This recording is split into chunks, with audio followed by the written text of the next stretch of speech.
The year is 1987, and American TV networks launch a number of short-lived shows, such as Starman, The Popcorn Kid, and Probe. In a fit of midlife nostalgia and an effort to remind the world of shows they have forgotten, lone podcast pilot Chris Cooling steps into the Forgotten TV studio 30 years later.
From well-remembered to obscure TV memories of the 70s and 80s, including short-lived TV shows and made-for-TV movies, this is Forgotten TV.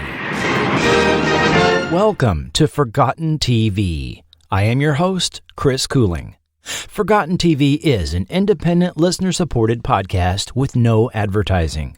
You can support Forgotten TV through Patreon or PayPal and become a producer of the show. This episode of Forgotten TV was executive produced by Joshua Driscoll, Will Welton, and Doc Pinko. The DVD used was provided by listener Kenneth Taylor. Stay tuned at the end to find out how you can support the podcast. Thanks to all for your support of Forgotten TV. It was the dawn of 1979. The three TV networks launch an insane 36 new series at mid-season in the wake of their fall failures. Yes, there were the much-maligned failures such as Hello Larry and Supertrain. But there were a couple of hits that arose out of America's late 1970s fascination with CBs, truckers, and anything Southern. NBC's hit series BJ and the Bear with Greg Evigan was a lighthearted and romanticized look at the itinerant life of BJ McKay, a trucker that lived out of his Kenworth K100 sleeper cab semi, along with Bear, his pet chimpanzee. BJ and the Bear gave rise to the spin-off series The Misadventures of Sheriff Lobo, the title character referring to that corrupt Georgian rural lawman that served as a repeated thorn in BJ's side, but dialed way back from the level of sex trafficking evil he originally displayed on the BJ and the Bear pilot movie. Lobo was played by Claude Akins, who himself had been friendly trucker Sonny on 1974's Movin' On. The Sheriff Lobo series was an obvious attempt by NBC to copy the success of yet another January 1979 mid-season CBS series. The Dukes of Hazzard featured cousins Bo and Luke Duke and their adventures as two good old boys in rural Georgia.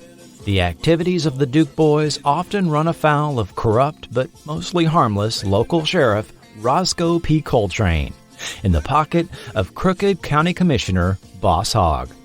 Amid the popularity of TV shows along these themes, as well as a major motion picture called Urban Cowboy in production, an associated rise in the popularity of country western music, as well as a Pasadena, Texas honky-tonk called Gillies coming into the national spotlight, CBS finally decided to take a certain sharp-tongued southern red-headed waitress from a successful sitcom now in its fourth season and give her a Texas-based spin-off series.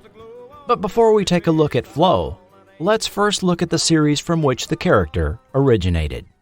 The Forgotten TV era can give us no shortage of examples of series adapted from motion pictures, where the roles were recast with new actors. But for every successful TV adaptation, that eclipsed the film from which it originated, a dozen less successful examples can be shown where the spin-off was short-lived or largely forgotten today. However, one well-remembered CBS sitcom that started its run in the mid-70s was indeed an adaptation of a successful 1974 motion picture, with the longevity of the series and the characters as portrayed by the new actors made many forget it was ever based on a previous film. Alice doesn't live here anymore. Alice! Open that door!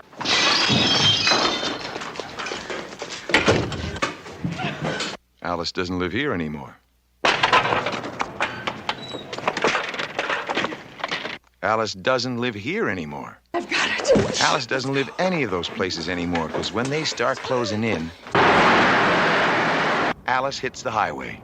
Ellen Burstyn, Chris Christopherson, Alice doesn't live here anymore. Rated PG. Released in December 1974, Alice Doesn't Live Here Anymore was written by Robert Getchell, his first produced screenplay, and directed by Martin Scorsese.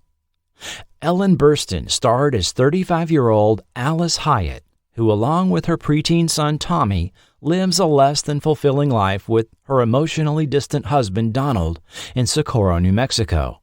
When Donald is suddenly killed on the job in a car accident, she decides to pack up the station wagon and move back to her childhood hometown of Monterey, California, to resume her youthful dream of being a singer.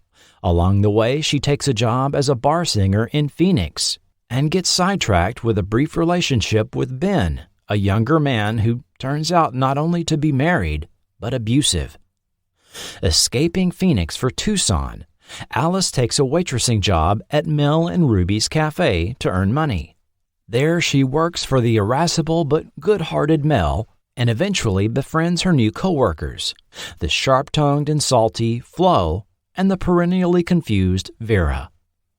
Cafe regular David, a divorced local rancher played by Chris Christopherson, takes a liking to both Alice and Tommy. Meanwhile, Tommy has started hanging around with the slightly older Audrey, a largely unsupervised girl whose drinking and shoplifting ways were not the best influence on him. Eventually, Alice and Tommy decide they don't need to continue to Monterey, deciding she can pursue her ambition of being a singer as well as continue seeing David there in Tucson.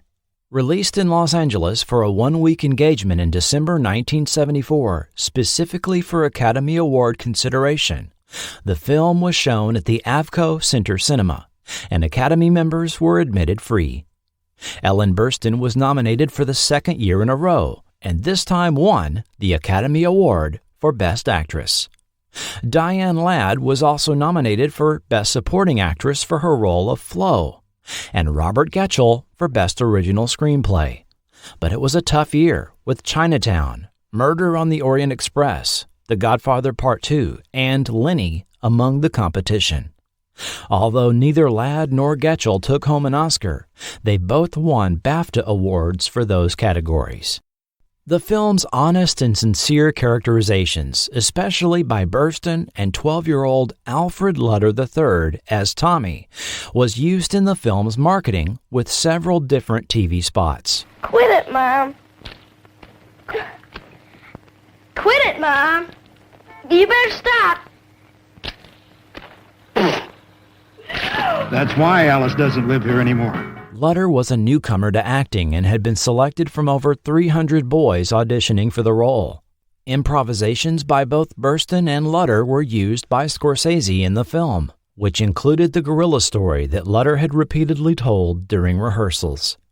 The supporting actors of Harvey Keitel, Chris Christopherson, Vic Tayback, Valerie Curtin, and Jodie Foster all contributed to the quality and tone of the film, as did the use of popular songs of the time, heard as diegetic music coming out of the car radio or Tommy's record player. The locations used also gave the film a gritty, slice-of-life flavor, as much of the film was shot on location in Tucson, Arizona, where real local diners, motels, and bars were used for filming. The Monterey dining room sign seen in the final shot as Alice and Tommy walked down Speedway Boulevard and decided they didn't need to go to Monterey after all was said to have been a happy accident of filming. The film's critical success fueled the attendance for a wider release in early summer of 1975, which is when general audiences finally saw the film. Roger Ebert ended up including it as number 3 of the best films he saw in 1975. The tagline used in print marketing was, "A movie for everyone who has ever dreamed of a second chance." Diane Ladd had a 20-year career under her belt by this time, having appeared on stage and screen since the mid-1950s. In 1969's The Reavers and the CBS daytime soap The Secret Storm. Ladd's depiction of flirty and smart-mouthed waitress Flo drew from character elements of people from her past, such as some of the down-home sayings she absorbed from family members growing up in Mississippi. One of Flo's phrases, which seems fairly tame today, was, "You can kiss me where the sun don't shine." But some of Flo's insults hurled at Mel, while not profanity per se, were quite raunchy, prompted by the press to comment, "Flo doesn't really swear. Her outbursts are surface jargon, a way to reach people." Her turn in the Alice film gave her name recognition and prompted NBC to sign her to act in a string of TV projects. Following the critical and audience success of the Alice film, its producer, David Susskind, optioned the script for TV development with the concept of adapting the story into a sitcom. Susskind had been a producer for the stage and moved over to television in the mid-1950s, working on several of the Playhouse-style shows of that era, as well as a slew of TV movies into the 1970s. Alice writer Robert Getchell was tapped to adapt his own story into one that would work in a 30-minute sitcom format. A pilot was written, and Ellen Burstyn was contacted regarding the possibility of returning to the character, but she chose not to. CBS expressed interest, but didn't seem completely sold on the concept at first. Adapting a film into a television sitcom was tricky business. CBS had found success with MASH, but other adaptations had seen failure. ABC's Paper Moon replaced Tatum O'Neal with a fresh-faced Jodie Foster, but her version of Addie Pray wasn't allowed to smoke, and her use of profanity was dialed back to that of an occasional damn. She did once utter a son of a bitch in an episode, but the language was edited before it aired.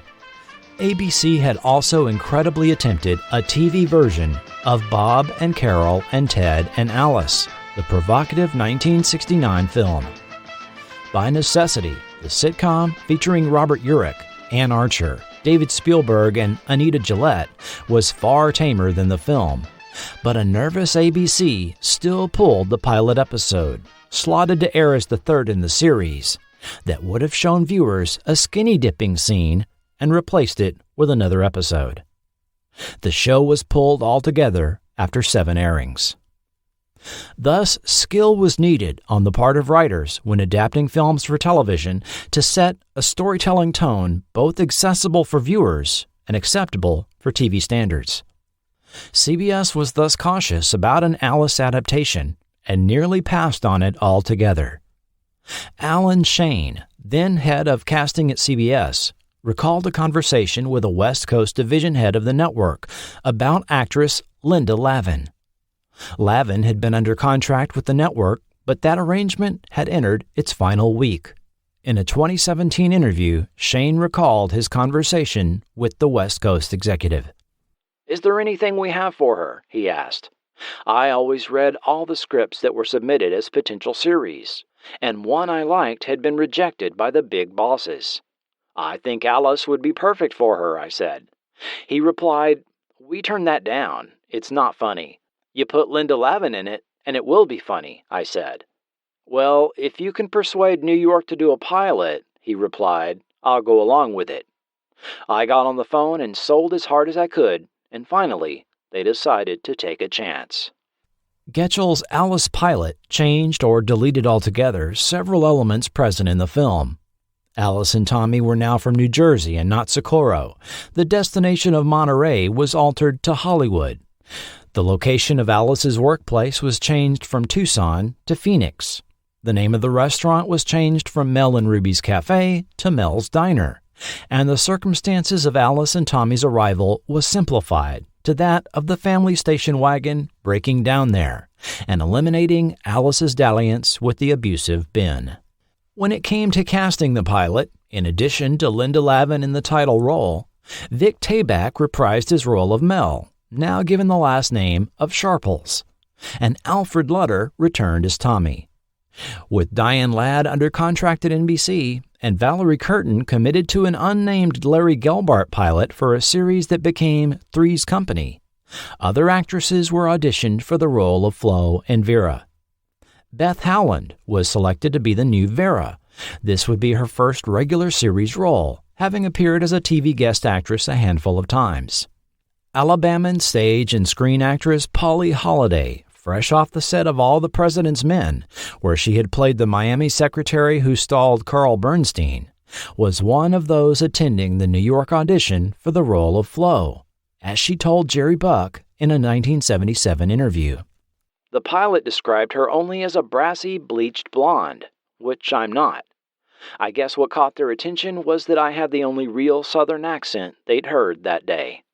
It also didn't hurt that none other than Alan Shane was in her corner and recommended her for the role. The pilot, simply titled Alice, featured a theme song, There's a New Girl in Town, written by Alan and Marilyn Bergman, composed by David Shire, and sung by Lavin herself. She would end up singing a new rendition of the song every season, and an alternate version of her scatting the melody would be used over the closing credits of series episodes. The version of the opening scene in the pilot was that of Alice and Tommy's interactions with each other, shopping and doing touristy Arizonan activities.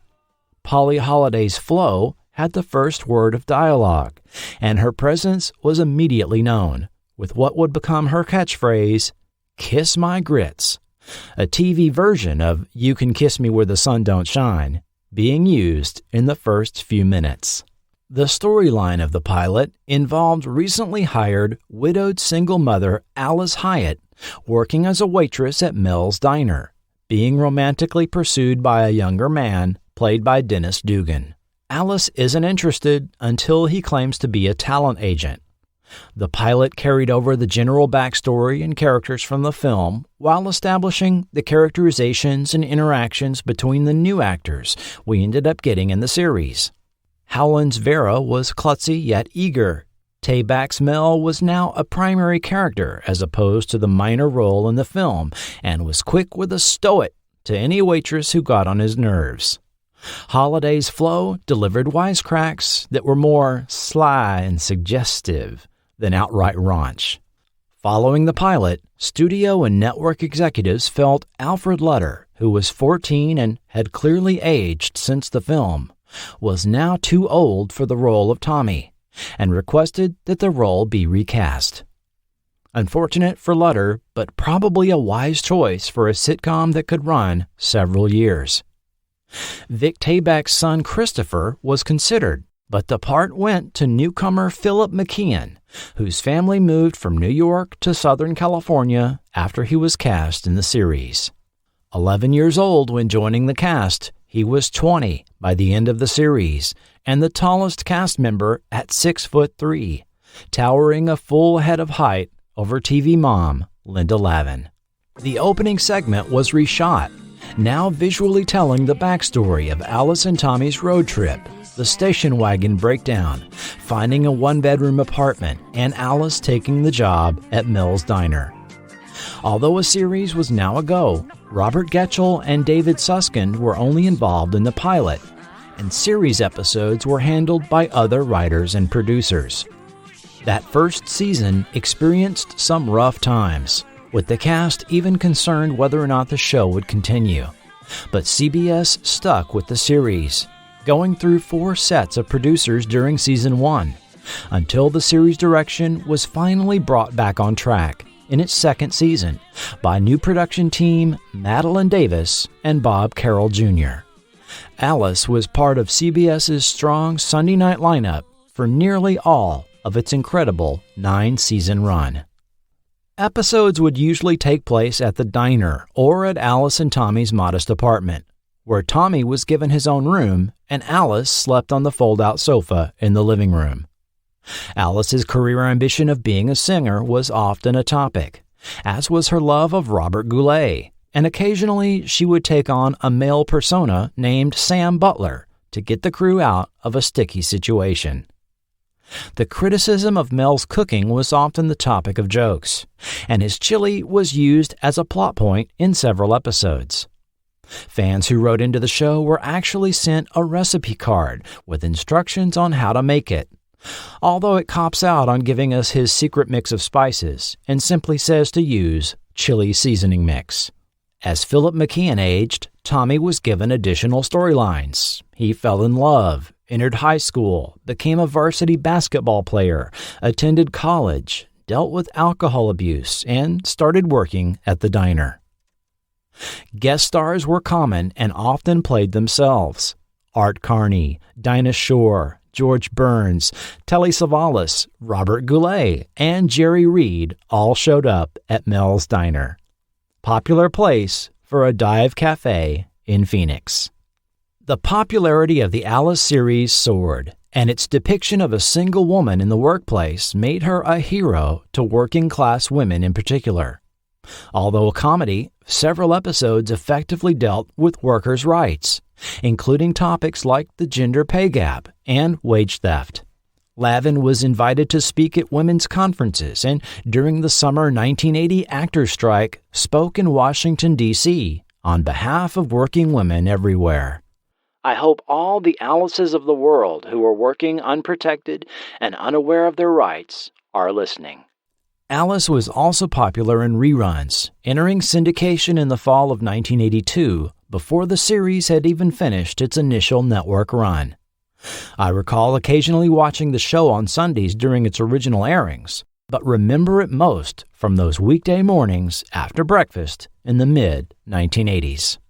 For an incredible deep dive on the Alice series, including complete character breakdowns, histories of actors and crew, an episode guide, a look at the world of Alice, a consideration of the Alice film, the real story of Mel's Diner, flubs, bloopers, and more, check out the book Alice, Life Behind the Counter in Mel's Greasy Spoon by Barry M. Putt, Jr., which was invaluable in preparing the background material on the Alice film and series. With that background established, let's now focus on the character of Flo. Even in the early problematic days of Alice, Flo was quickly becoming an audience favorite and the breakout character of the series. And backstage, there were repeated rumors of behind-the-scenes friction between Linda Lavin and Polly Holliday resulting from this. Press and tabloid articles repeatedly hinted at a feud between the actresses, and sly, non-committal statements from Alice producers when asked about this didn't help matters. Polly Holliday once commented regarding the rumored feud, "I just can't get into all that. But I will say that all the stories that have appeared in the papers are not true. There was even one story that Linda had me thrown off the show, and that's not true at all." Alice superfan David Barry Plunkett, who probably was the foremost expert on the series and befriended Lavin as well as Phil McKeon over the years, also insisted there was no such hostility between the two actresses. Holliday's version of Flo had a rounded-out backstory, courtesy of the actress herself. Once cast in the role, she began filling out details of the character, writing a 5-page bio. She decided Flo's first husband was a stock car driver. The second would never be mentioned. Her third was a traveling Bible salesman, that she hailed from a place called Cowtown, Texas, that Flo lived in a trailer, and other details that ended up being used and making it into the show. Flo also now had a last name, Castleberry.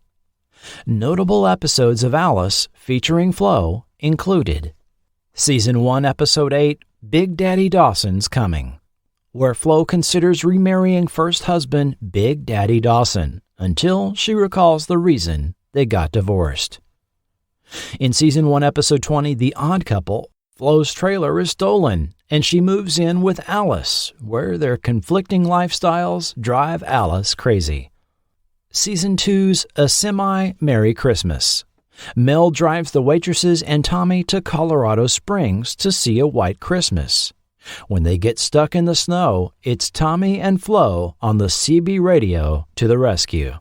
In Season 3's What Happened to the Class of '78, having dropped out of school, talk of high school reunions spurs Flo to attend night school to obtain her GED at the encouragement of Alice. In Season 3's The Fourth Time Around, Flo gets engaged to Mel's brother Al for a short romantic relationship. At the altar, she realizes she's not ready for another marriage, only the honeymoon. In the Season 3 finale, Flo finds her father. Flo's father walks into the diner after nearly a 30-year absence, and at the prompting of Alice, the two make amends. Forrest Tucker establishes the role of Edsel Jarvis Castleberry that would make a later return. Season 4's Good Buddy Flo was the first show of 1980, as Alice entered its final few episodes with Polly Holliday about to leave for her own spin-off series. Flo takes up with a trucker boyfriend, and she learns he has a female driving partner. This leads to Alice teaching Flo how to drive truck, which leads to disaster. The studio audience is shocked when a huge practical stunt is performed on stage, when Polly Holliday drives an actual international semi-truck into the entrance of the Mel's Diner set. Holliday had practiced driving the truck around the studio lot ahead of filming, and the studio crew had installed a breakaway version of the diner entrance. The episode remains a fan favorite. In the 18th episode of Season 4, Flo's Farewell, Flo shows up at the diner announcing she had been offered a job as head hostess from a wealthy Houston restaurateur. Not having a car to tow her trailer to Texas, the truckers pool money and buy her one. This episode sets up the spin-off series Flo, which premiered the following month. On Alice, Holliday is replaced the following week with none other than Diane Ladd, now playing new character Belle Dupree from Mississippi, cleverly introduced as someone who had worked at Mel's Diner years ago. Although Ladd won a Golden Globe for this role on Alice, she chose to leave the show in the middle of Season 5. Celia Weston was then brought in to play new waitress Jolene Honeycutt for the remainder of the series. The background, development, and casting of the Flo series will be fully covered in the behind-the-scenes segment. Let's now look at the all-new cast of characters. Jeffrey Lewis as Earl Tucker, bartender at Flo's Yellow Rose. A leftover employee from the previous ownership, Earl also co-owns a ranch and sometimes works as a ranch hand branding cattle. He's often ready with a señorita and other incorrectly pronounced Spanish words. Sudie Bond as Mama Castleberry, mother of Flo and Fran. Mama has lived her whole life in Cowtown and has been alone since her husband left the family over 25 years ago. She occasionally quotes scripture to keep Flo in line. Lucy Lee Flippin as Fran, Flo's uptight and proper younger sister, about as opposite from Flo as you could get. Fran works at the DMV and has been engaged to Wendell Tubbs of Tubbs Seed and Grain for 12 years. Joyce Bulifant as Miriam Willoughby, Flo's childhood friend, who she hires as bookkeeper and waitress at the bar. Stephen Keep as Les Kincaid, chain-smoking bar pianist and man of the world that seems to have been everywhere and seems to know something about everything. Jim B. Baker as Farley Waters, local banker and mortgage holder of Flo's Yellow Rose. Always working some investment scheme or another, usually involving someone of foreign descent whose name he pronounces badly. Leo Burmester as Randy Stumphill, 21-year-old mechanic at the service station across the street and bar regular.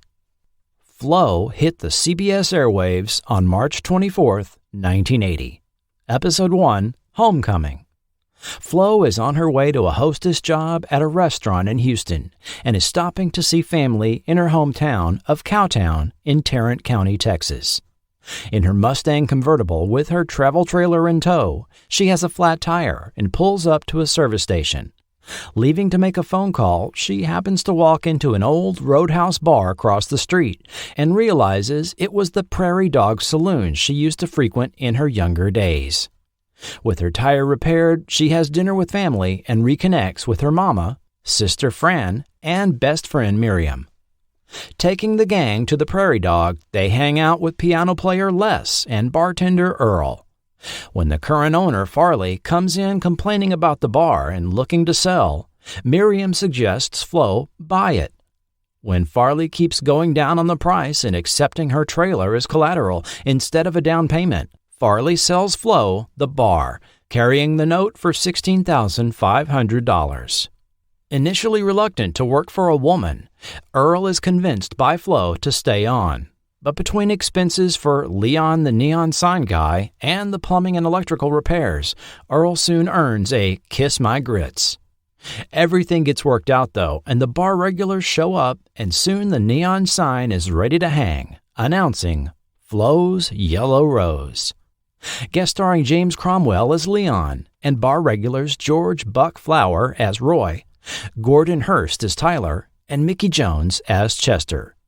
Directed by the accomplished Mark Daniels, who helmed all episodes of the first season.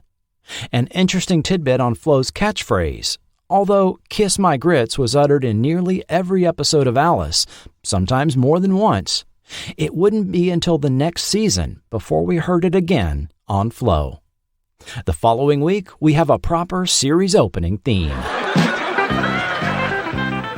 Rowdy redhead heading for the big time, looking like a Texas sequin star, making eyes at every tight jeaned cowboy, sassing good old boys around the bar. Flo's Yellow Rose, flashing neon every trucker knows. The door is always open and the beer is always cold at Flo's Yellow Rose. Flo's Yellow Rose. An old rival shows up to the Yellow Rose to even a long-standing score with Earl for stealing his girl 17 years ago. When he turns out to now be a large, muscular sailor, Flo steps in to prevent a showdown at the Yellow Rose. Guest starring Terry Wills as Fran's sometimes-seen fiancé Wendell Tubbs and Ben Davidson as Bad Joe Shaw. In Happy Birthday, Mama, Flo and Fran host a surprise Hawaiian-themed birthday party for Mama Castleberry at the Yellow Rose. But why is Mama depressed? It's just not a party without her friend Harold, and Flo and the gang take off for the nearby old folks' home to find him. Guest starring longtime actors Henry Jones as Harold, Amzie Strickland as Betty, and Georgia Schmidt as Inez. Yes, he's here drinking beer and carousing. When Flo's sister lends a hand, there's a rip-roaring riot at Flo's Yellow Rose. It's an outrageous Monday night. The following week, when Fran quits her job at the DMV, Mama strong-arms Flo into hiring her at the bar. When she virtually takes over the place with her extreme micromanagement and disrupts bar operations, it has Flo saying, "Take my sister, please." This was a great episode for Lucy Lee Flippin to broaden out the Fran character. Fran's antics trigger a choreographed nearly 2-minute bar fight involving most of the patrons, complete with practical special effects, which end only when Flo fires her pistol. 7 stuntmen are featured in the end credits for this sequence. We also finally see the inside of Flo's trailer on this series and her bedroom, which is really just a bed at the rear of the trailer and not a separate room. A minor plot point with Fran carding Randy and his girlfriend recalls the drinking age in Texas in 1980. In 1973, Texas lowered the drinking age to 18, which was in effect when this episode was videotaped. The following year, however, the age was raised to 19, until President Reagan used his federal power to override individual states' minimum legal drinking ages in 1986, raising it to 21. In Episode 5, when Farley chokes on his food, piano player Les steps in with the Heimlich maneuver and becomes the hero of Flo's Yellow Rose. But when the radio station comes calling, the secretive Les skips out rather than receive the attention. Later, he tells his story to the gang and walks out of the bar with cigarette and overcoat slung over his shoulder, seeming to invoke Humphrey Bogart. A pre-Freddy Robert Englund is seen early in this episode, along with character actors Hap Lawrence and Marty Zagan. This episode is a favorite of writer Bob Isles, as it digs more into the character of Les. The Heimlich maneuver was quite new at the time. It had only been formally introduced in 1975 medical journals. Dr. Henry Heimlich, who pioneered the maneuver, claimed to have rescued a choking victim for the first time, using it in 2016 at age 96. However, the BBC reports an earlier 2003 incident when he was 83. Most listeners of this podcast probably grew up learning the Heimlich maneuver was the best practice for saving a choking victim. The truth about the Heimlich maneuver is a lot more complicated. It turns out Dr. Heimlich spent years attempting to discredit back blows, the prior method used, denouncing them as death blows. The current medical consensus is that there is no valid scientific evidence to prove that back blows are any better or worse than the Heimlich maneuver, which has been relabeled as abdominal thrusts. It is now recommended to use abdominal thrusts only after 5 back blows have been administered. And those rescues Dr. Heimlich claims to have performed. According to son Peter M. Heimlich, both incidents were stunts concocted by a PR company. In the Season 1 finale, The Reunion, Flo's high school beau Charlie returns to Cowtown to pick up where he and Flo left off. Now a wealthy real estate investor, he offers to sweep her off her feet to a completely different life, leaving Flo with a decision to make. Meanwhile, Farley and Miriam are tied up doing last-minute taxes for the bar. Arlen Dean Snyder guest starred in this final installment of the initial 6-episode order. A top 10 ranking and 38 share for this short run made a return for the 1980 fall season a lock.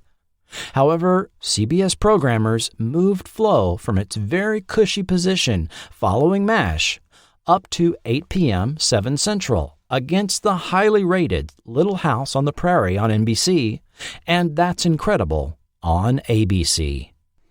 Season 2 returned on October 27th and starts off with Flo and the gang fighting a skunk who has taken up residence beneath the Yellow Rose that has completely driven away all the patrons and becomes the enemy below. A new recording of the Hoyt Axton theme is heard, episode titles are now used in the beginning credits, and Flo's signature slogan makes a return after it not being heard since the first episode, again directed at Earl.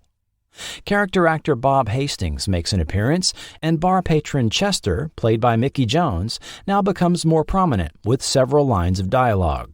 However, this was an extremely weak episode to start off the season with, especially considering Flo was now CBS's lead-in for Monday nights. Monday, it's Flo's new season. Crooked Farley's running for office and Flo's about to run him out of the Yellow Rose.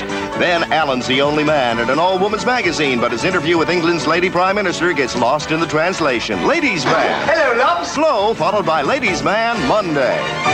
In Farley, the People's Choice, Farley is insufferable as he runs for zoning commissioner, using the Yellow Rose as a debate location. When he gets elected, his delight is tempered when he finds out Fran will be his administrative assistant, watching over the commissioner's office with her eagle eye, an appointment engineered by Flo. We finally meet one of Farley's foreign business partners, played by John Fujioka.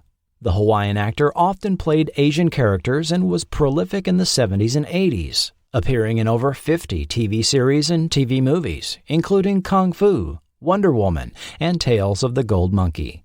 Identical twins Denise and Diane Gallup also appeared as Farley's cheerleaders. The Gallup twins showed up in 14 TV series and movies during the 1980s, including The Fall Guy, Hill Street Blues, Otherworld, The A-Team, and The Love Boat. They appeared as Wrigley's Doublemint twins in the 1970s, and yes, later spoofed that role in 1987's Spaceballs.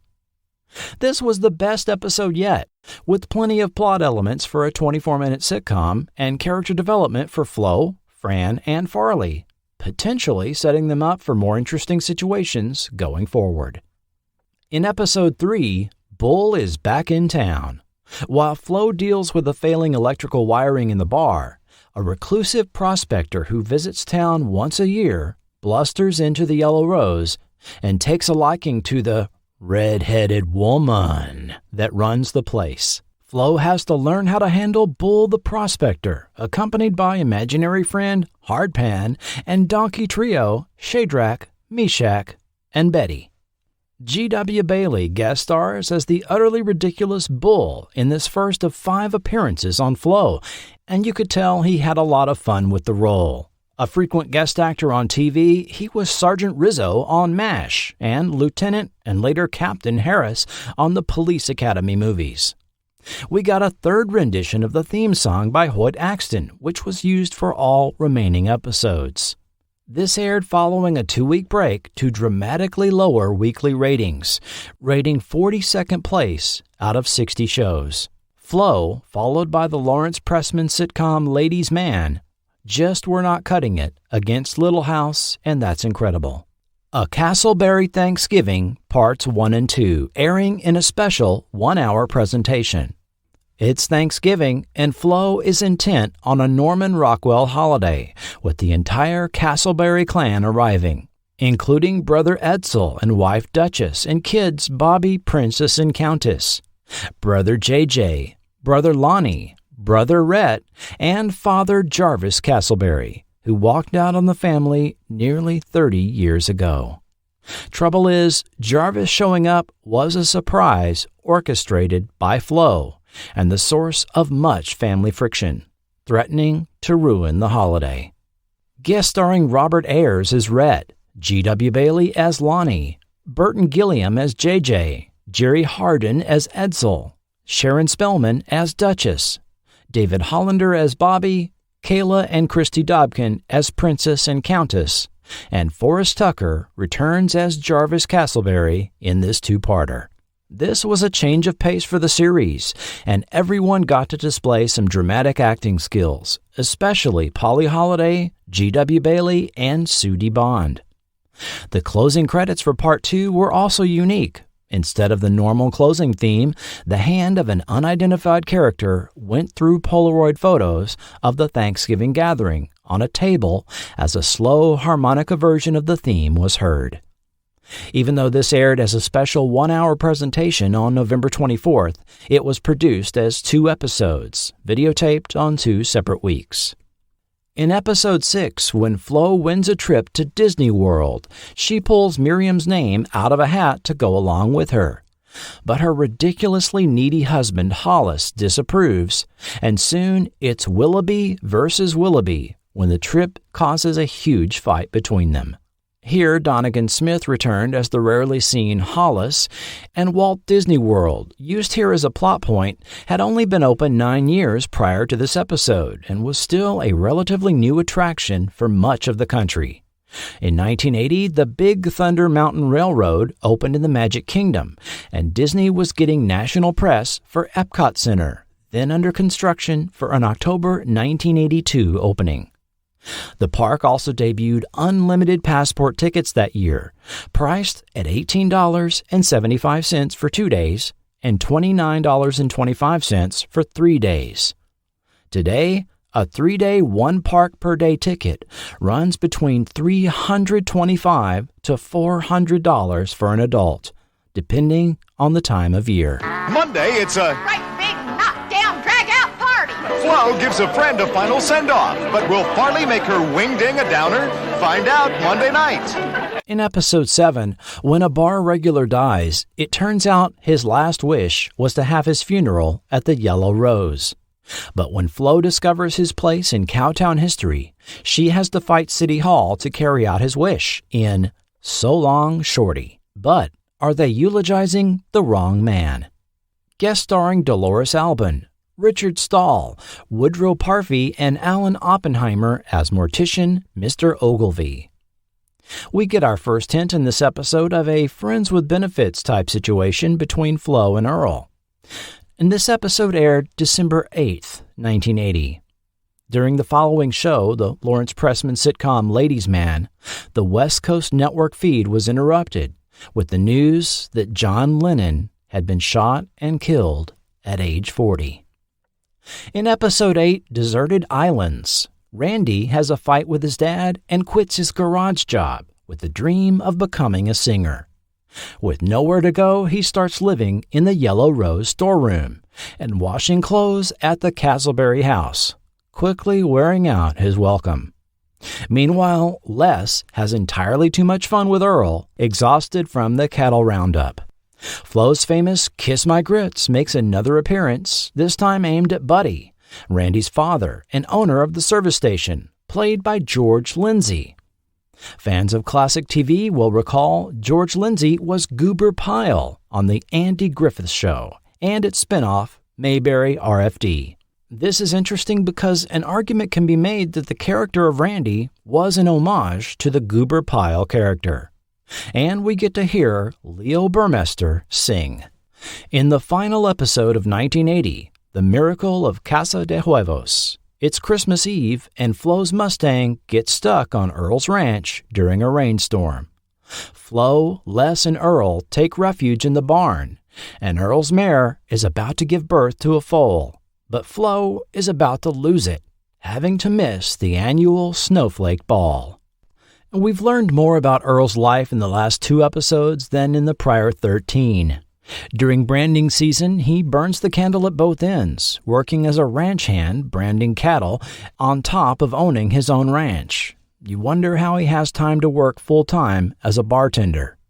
The name of his ranch translates to House of Eggs in English. As Earl explains, his old business partner misnamed the ranch on his deathbed, thinking it meant House of Dreams. This episode was likely not taped in front of a studio audience. As producer Bob Isles points out, shows involving live animals, a lot of practical effects, or needed scenes shot on the backlot were produced without an audience present.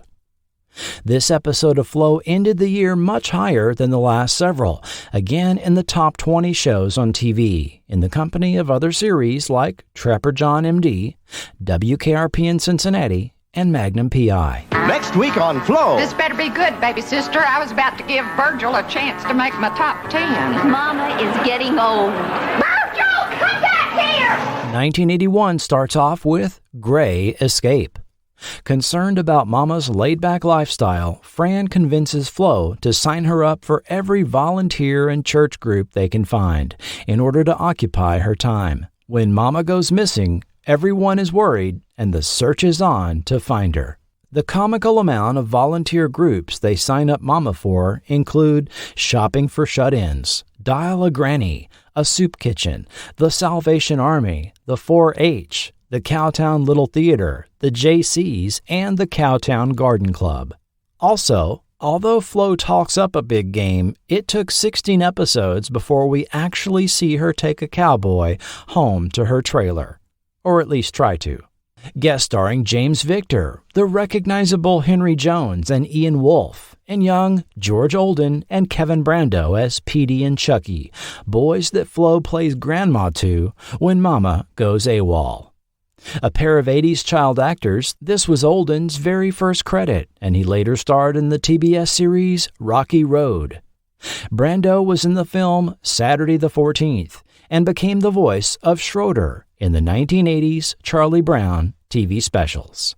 The following week in Pretty Baby, Flo agrees to take care of the baby of a trucker couple when they go on a nonstop haul to Chicago. But when Flo thinks she can pawn Little Beaver off on family members while she continues her regular schedule, she has another think coming.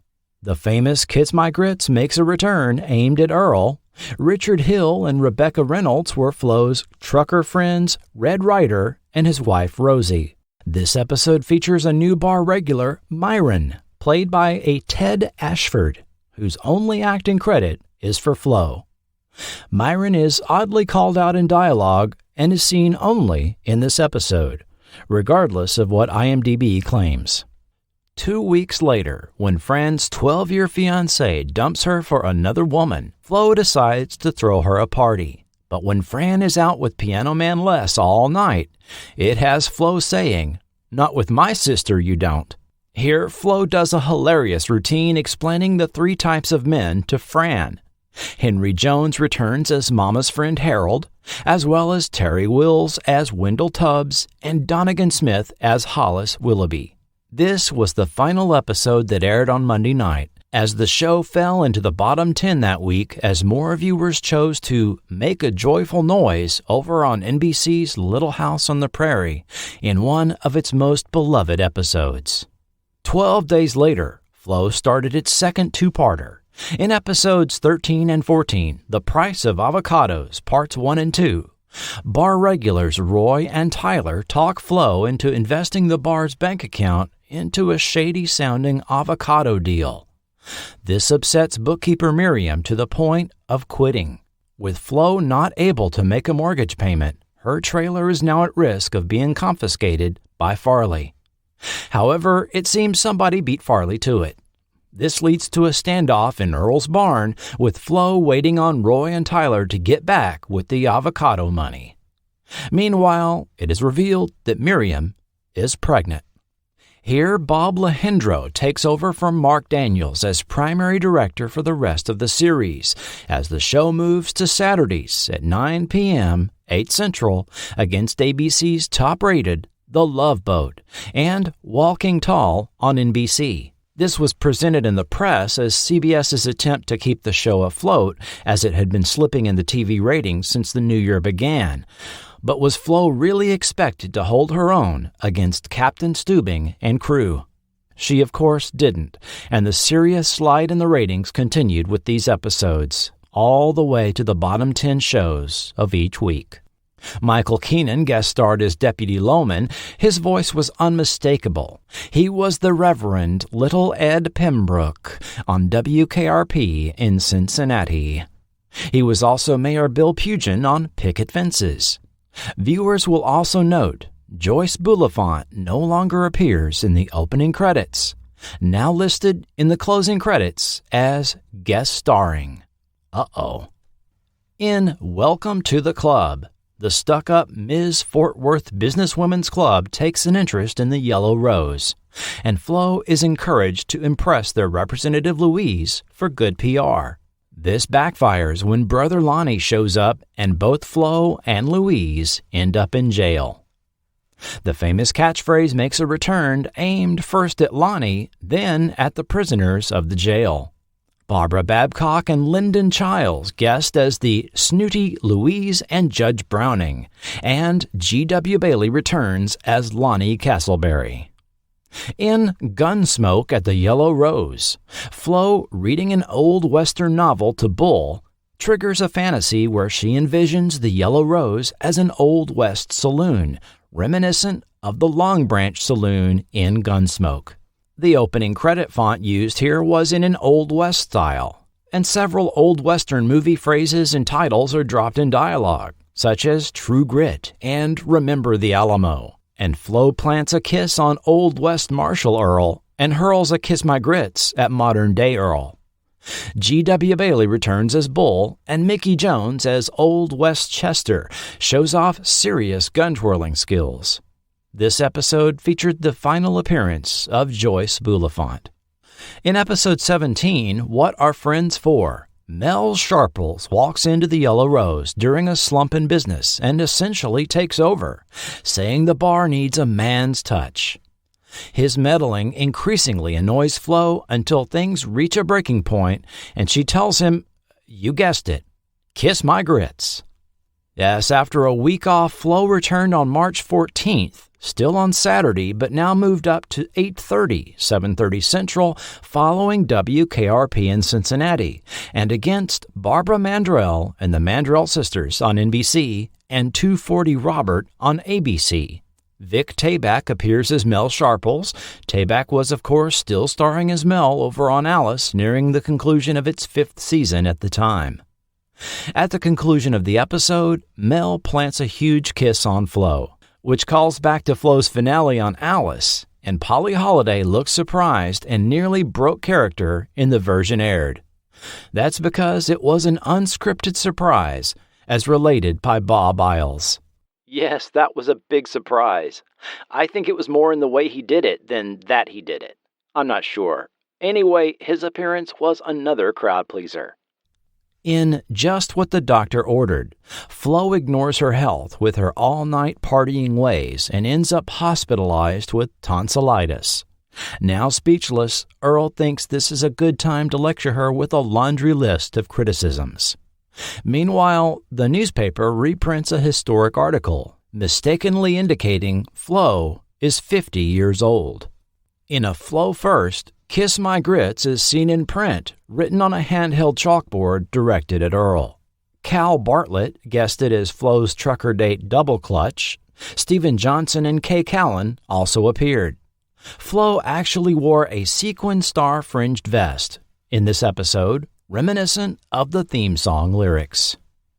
In Footsie, with Earl at home recuperating from a work injury, he finds himself in the middle of both Flo and old girlfriend BJ, who show up at the same time to attend to him, giving us the classic 2 dates at the same time trope.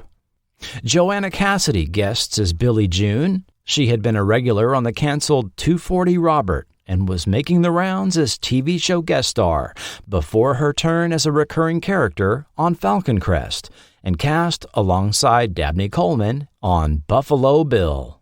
Episode 20, You Gotta Have Hoyt. When none other than Hoyt Axton and his entourage walk into the bar, Randy, Farley, Mama, and even Fran are all starstruck.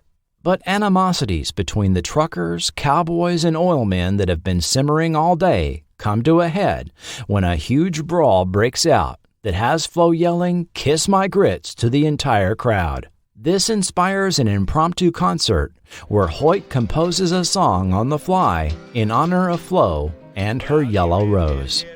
In what had to be the best crowd pleaser of the entire series run, Hoyt Axton not only guest starred, but in a meta moment, sang the entire full-length Flo's Yellow Rose song we'll discuss in just a bit.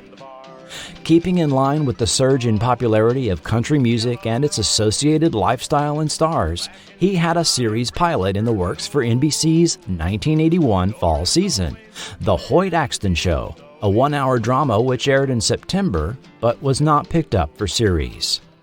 Other country western-themed TV attempts for 1981 included the CBS Unsold pilot One Night Band and the very short-lived ABC variety show The Nashville Palace.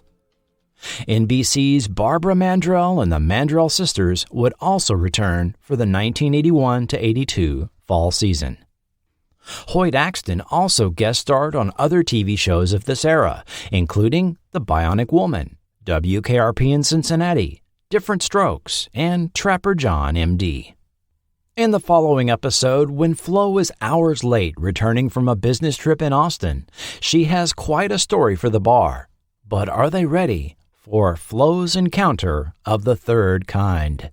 We hear another Kiss My Grits, this time shouted at a Texas Rangers helicopter as Flo drags Earl and Randy out into the desert to camp out and look for UFOs in tight green disco pants. The name of this episode is an obvious reference to the 1977 blockbuster Steven Spielberg film, and one scene in particular is an homage to one in that film, when a truck that follows Richard Dreyfuss's Roy Neary in his vehicle sails up and over it when he signals it to go around. However, Flo's experience would have been a close encounter of the second kind at most, where physical evidence is left behind from a UFO, as Flo referred to scorched earth in the desert where she had her sighting. Sadly, this episode performed almost the lowest weekly Nielsen ranking so far, falling to number 62 out of 70 shows for the week of April 13th through 19th. Again slipping into the 60s, the show went on a scheduling hiatus, as CBS had clearly made the decision to cancel the series, although this was not revealed until the 1981 fall schedule was announced to the press late on April 30th. The final 2 episodes of the now canceled series were burned off on 2 Tuesday nights in June. Episode 22, No Man's Land. Buddy from the service station decides to sell his property and discovers part of the Yellow Rose sits on his land, specifically the part with the bathrooms. Flo flips her lid when he offers to sell this section of the property to her for $1,000. Things take on more of an emergency situation when a busload of beer-drinking Germans pile into the bar. This time, it's gas station owner Buddy that earns a kiss my grits. But after 27 episodes of Buddy's service station being across the street, dialogue for this episode incorrectly indicates it is now located next door to the Yellow Rose. Evidently a continuity error made by writer John Boney.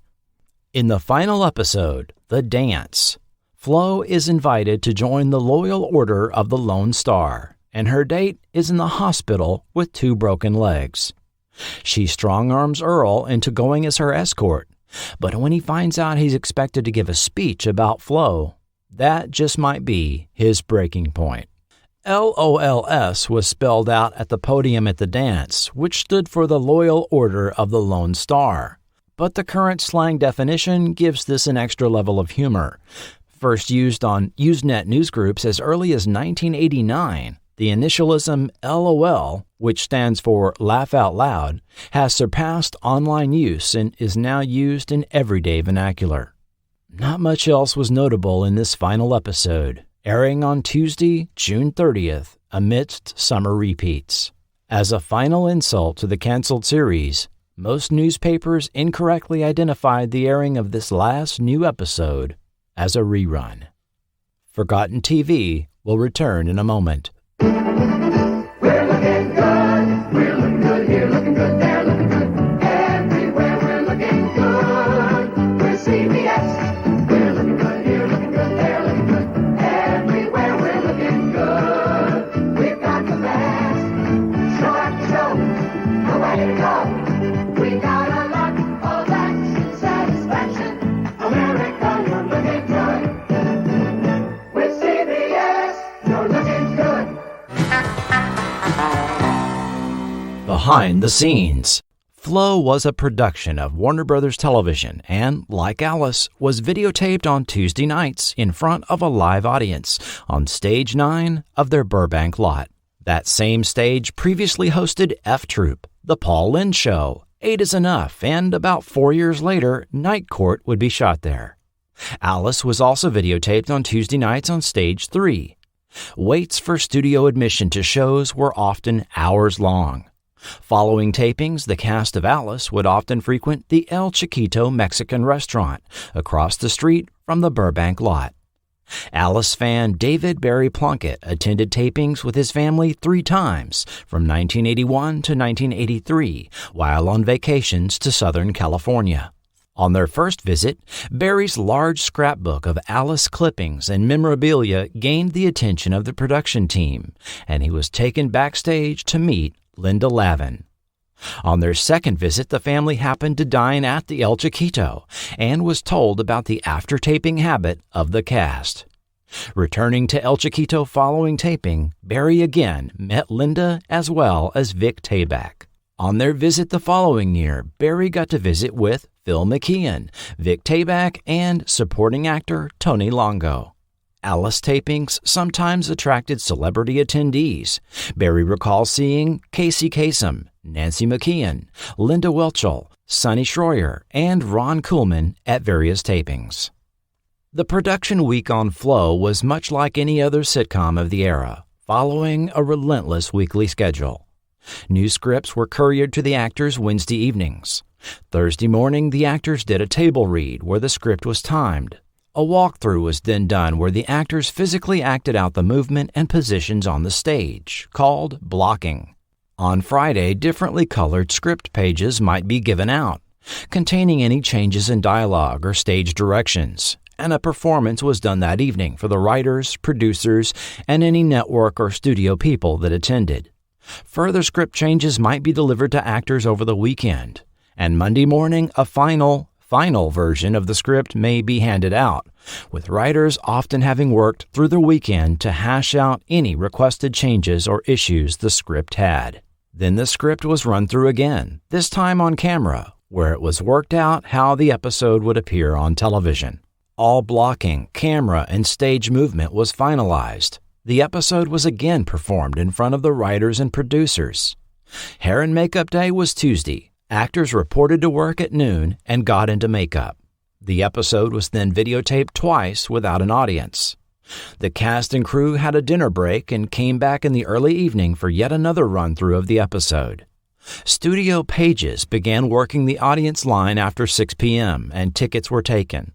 Although tickets were free, they did not guarantee a seat, since ticket distribution was in excess of studio capacity. Therefore, early arrival was advised, and some audience members may have been waiting in line since early to mid-afternoon. There were also 2 tiers of tickets, regular and VIP. Celebrities, friends of the cast and crew, guests of the guest actors, etc., were issued VIP tickets. These VIPs did not wait in line, but marched to the front, were let in, and given preferential seating. Doors closed at 7 p.m., and no further attendees were let in. The audience was greeted by producer Ron Landry, who would go over the rules, warm up the audience with a comedy bit, then introduce the producers and the director, before finally introducing the cast members. The actors had gone to makeup at 7 p.m., and the show started at 7:30. If an actor obviously flubbed a line or if a scene didn't go as planned, a retake may have been done in front of the audience. The show was generally over by about 9 p.m. However, after the audience was released, any needed pickups were then taped, where parts of scenes may need to be reshot due to various reasons. However, the multi-camera filming technique used, made popular by Desilu Studios on I Love Lucy, reduced the number of times a scene needed to be reshot for technical reasons and made editing easier by reducing continuity issues. Unlike a film set, the director and control room crew were separated from the stage and typically saw and heard everything through the camera's point of view, orchestrating things via radio. On flow, the director and control crew would operate in a truck outside the studio, unseen by the live audience. Also, unlike filmed episodes or movies that produce scenes out of order and rely on later editing, multi-camera sitcoms done in front of a live audience were performed in sequence, like a stage show. For that reason, typically a director stuck with the show for some time, becoming very familiar with the cast and all elements of the production. The 2 directors responsible for 22 of the 29 episodes of Flow were Mark Daniels and Bob Lehendro. Mark Daniels attended University of Michigan and the American Academy of Dramatic Arts in New York in the early 1930s. His entertainment career was interrupted by World War II, where he served as executive officer and general manager of Irving Berlin's This Is the Army, the biggest and best-known morale-boosting show for the troops. Before his entry into television, he had acted in, managed, or directed over 200 stage plays.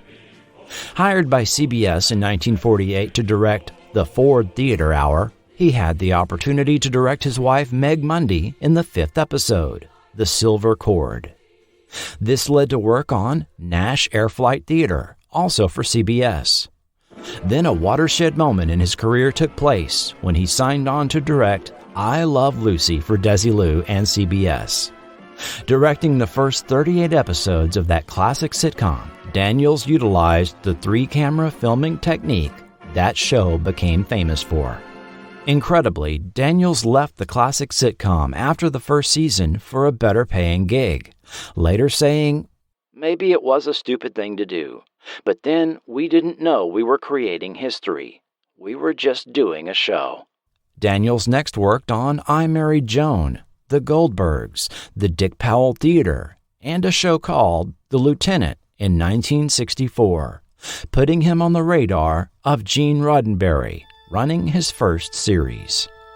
Daniels was then selected to be one of the directors of Star Trek, helming a total of 14 episodes of that series, in addition to The Man from U.N.C.L.E., Dr. Kildare, Ben Casey, Gunsmoke, and other series throughout the 1960s. Daniels was a regular director on CBS as well as Warner television shows, working on Hogan's Heroes, The Doris Day Show, Kung Fu, Private Benjamin, in addition to Flo and 86 episodes of Alice. When Lucille Ball made her return to series television in 1986 on ABC's Life with Lucy, Daniels returned to work with her on 6 episodes of that short series. The final series he worked on was Fox's Mr. President with George C. Scott in the late 80s. After a 40-year career as one of the most accomplished directors in television, Mark Daniels died in 1989 at age 77. Bob Lejendro grew up without a television, being a child of the 1940s, but was a fan of radio, growing up with Jack Benny, Red Skelton, and Fibber McGee and Molly. He studied radio television production at University of Illinois, graduating in 1956. He started in television at WCHS-TV in Charleston as a camera operator. Then he made his way to Hollywood, first holding cue cards for Jack Benny and Red Skelton, the names he grew up listening to on the radio. Then as a stage manager on the Red Skelton, Danny Kaye, and Smothers Brothers shows. He progressed to associate director on Smothers Brothers, as well as the new All in the Family in 1971. From there, he did a lot of work as director for Norman Lear on Sanford & Son, Good Times, Hot L Baltimore, as well as All in the Family, for which he won the Directors Guild of America Award for Outstanding Directorial Achievement in Comedy Series in 1972, as well as a Primetime Emmy the following year. His non-Lear work included That's My Mama and Welcome Back, Kotter, before becoming a regular director on Flo. Following the Flo series, Lejendro worked on NBC daytime drama Santa Barbara before retiring in the late 1980s. Episodes of Flo interestingly began with a cold open or teaser, where the story immediately begins with a scene before the opening credits even roll. Season 2 added episode titles. These were both uncommon production choices for sitcoms of the era. Although a few sitcoms adopted the use of cold opens in the mid-1960s on some seasons, see Gilligan's Island, Bewitched, and the Beverly Hillbillies, this practice fell almost completely out of use in the 1970s, with few exceptions like Barney Miller and WKRP. Cold opens later became more common and were used on popular sitcoms like Cheers, Friends, and The Big Bang Theory. The use of episode titles on a sitcom's opening credits remains virtually unheard of, with episode titles generally only becoming known by fans of the show and by casual viewers as the one where. The writers of Friends later poked fun at this, as virtually all of their episode titles began as the one with or the one where. The cold open was followed by the 45-second Flo's Yellow Rose theme song, composed by Fred Werner with lyrics written by Susan Glickman. Werner, a Tony Award-nominated musician, composed the original theme music for 8 Is Enough's first 2 seasons and provided music for the Dukes of Hazzard. Susie Glickman was a personal assistant to Dolly Parton during the 1980s, hired after consistently showing up at the singer's public appearances, offering her lyric writing services.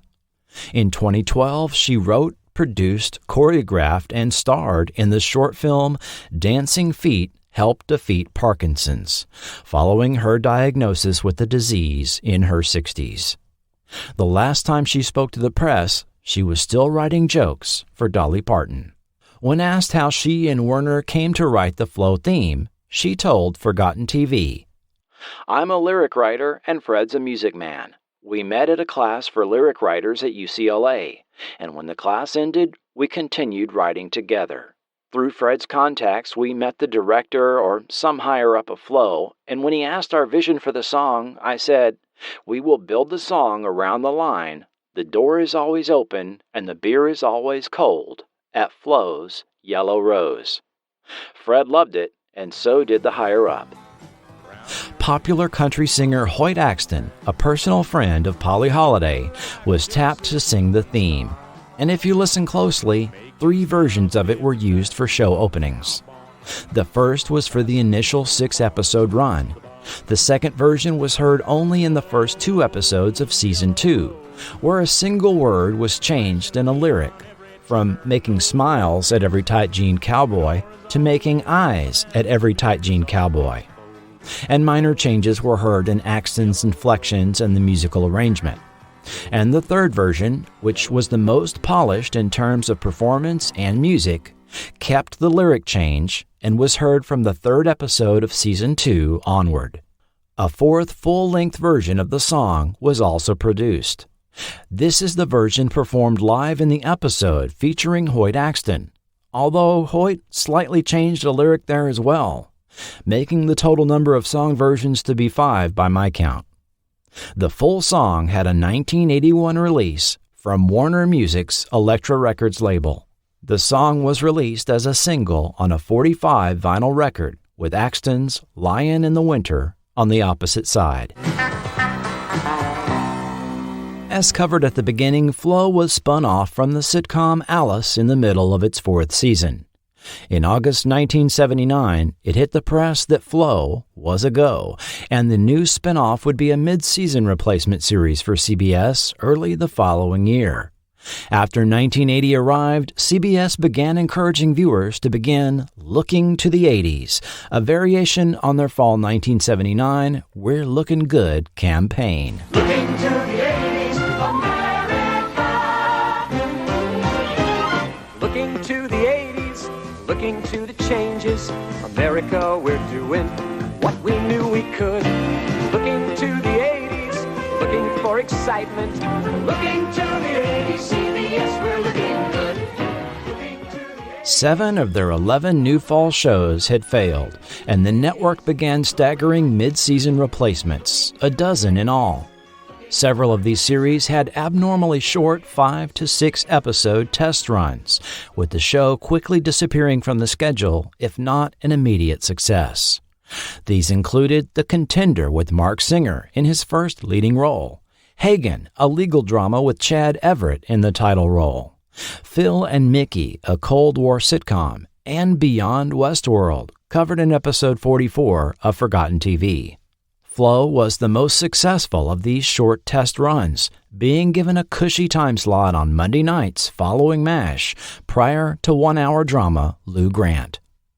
This gave it an envious rating, ending its initial run as the number 7 show on television, with an audience share of 38. Although a spin-off for the Flo character had been discussed as early as the first season of Alice, when it became clear Flo was the breakout character, Polly Holliday herself seemed publicly hesitant to leave the series. During Season 3, she commented regarding a potential spin-off.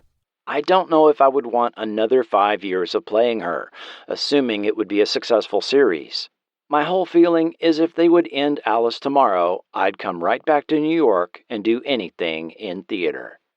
On Alice, Holliday had lived through those multiple sets of revolving producers early in the series, and both her character as well as that of Tommy Hyatt had been briefly reduced in a misguided attempt to retool the show at the beginning of the second season. Philip McKeon had even been told he would no longer be used.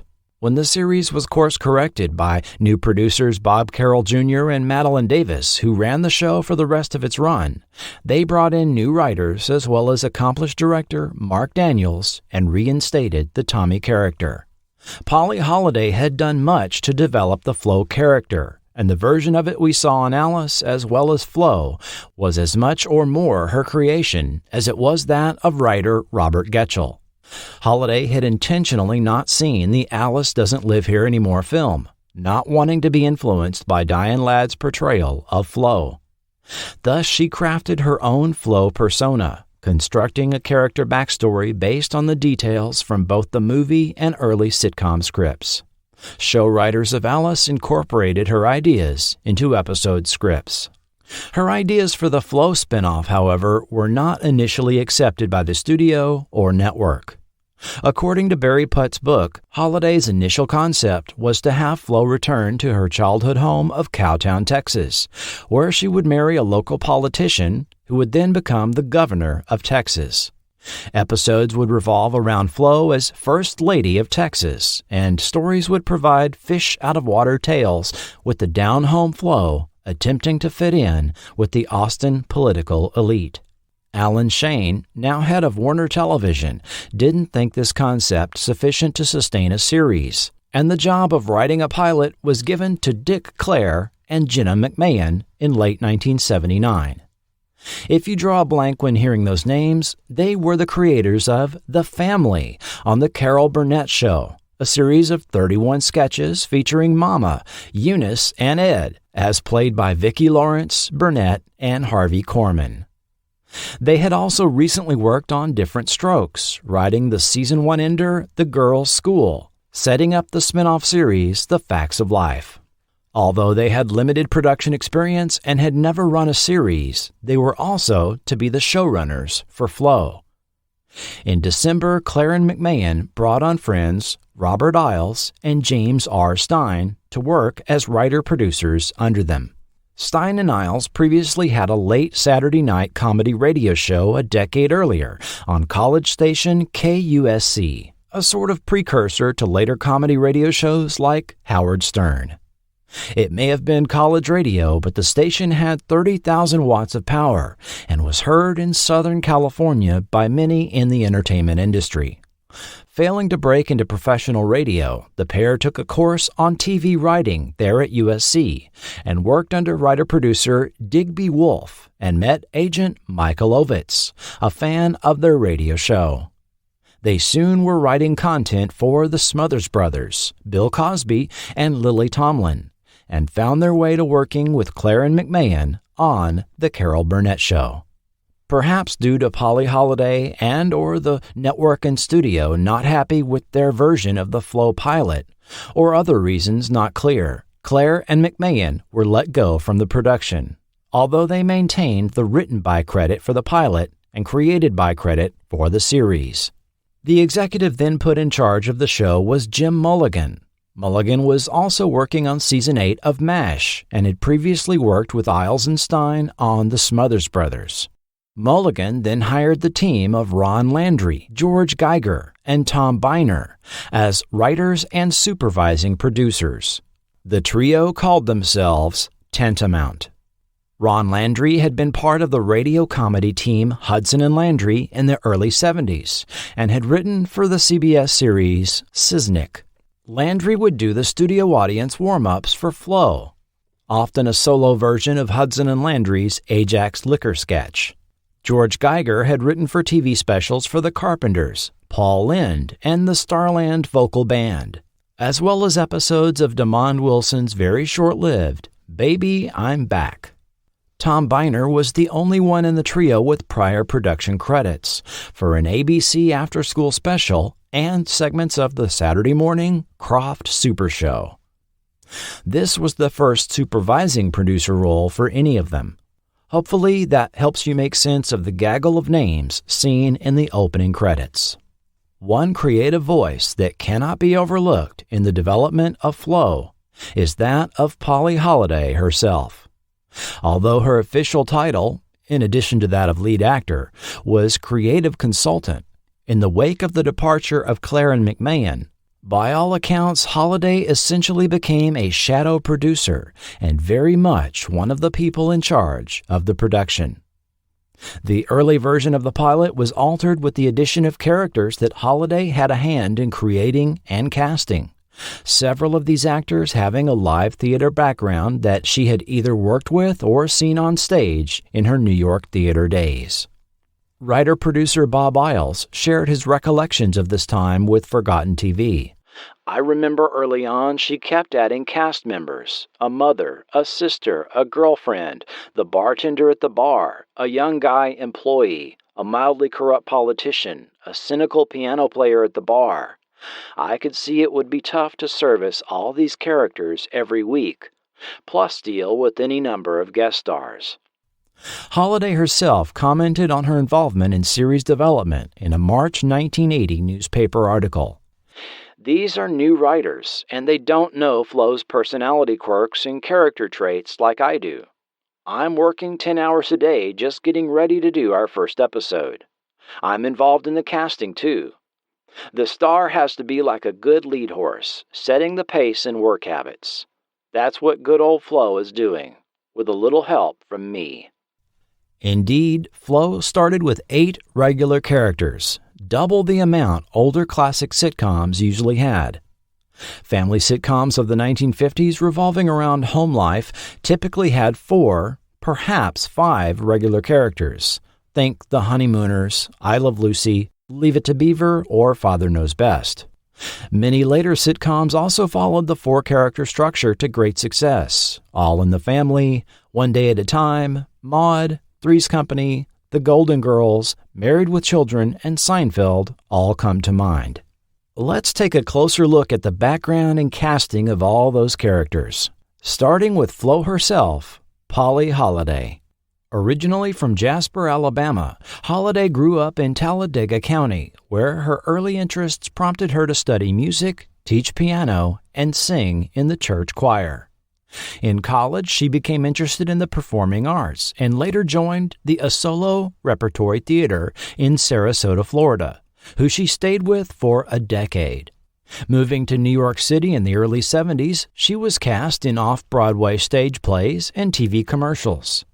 After joining the cast of Broadway's All Over Town, her connection with the play's director, Dustin Hoffman, led to being introduced to casting director Alan Shane, who gave her a role in 1976's All the President's Men, which brings us to where we were earlier when discussing Alice casting. Personally, Holliday was vastly different than the character she became known for.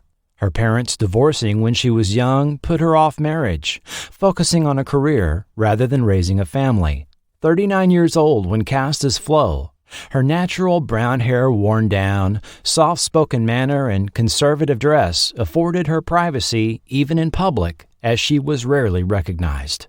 Living in a modest Greenwich Village apartment during hiatuses in production and driving a 1972 Chevrolet, she frequented corner cafes and local bodegas, where she was known only as a customer, saying, "They have no idea what I do or who I am, except that I live in the neighborhood." Even during production season in L.A., she was not known to party and was more likely to be seen at the Pick and Save than at the Roxy nightclub. These qualities, as well as her Alabaman background and her personal life experience with her coal mining, truck driving father leaving the family early in her life following her parents' divorce, and her time waiting tables at a Howard Johnson's, all carried over into the character. I used a lot of my growing up in Alabama.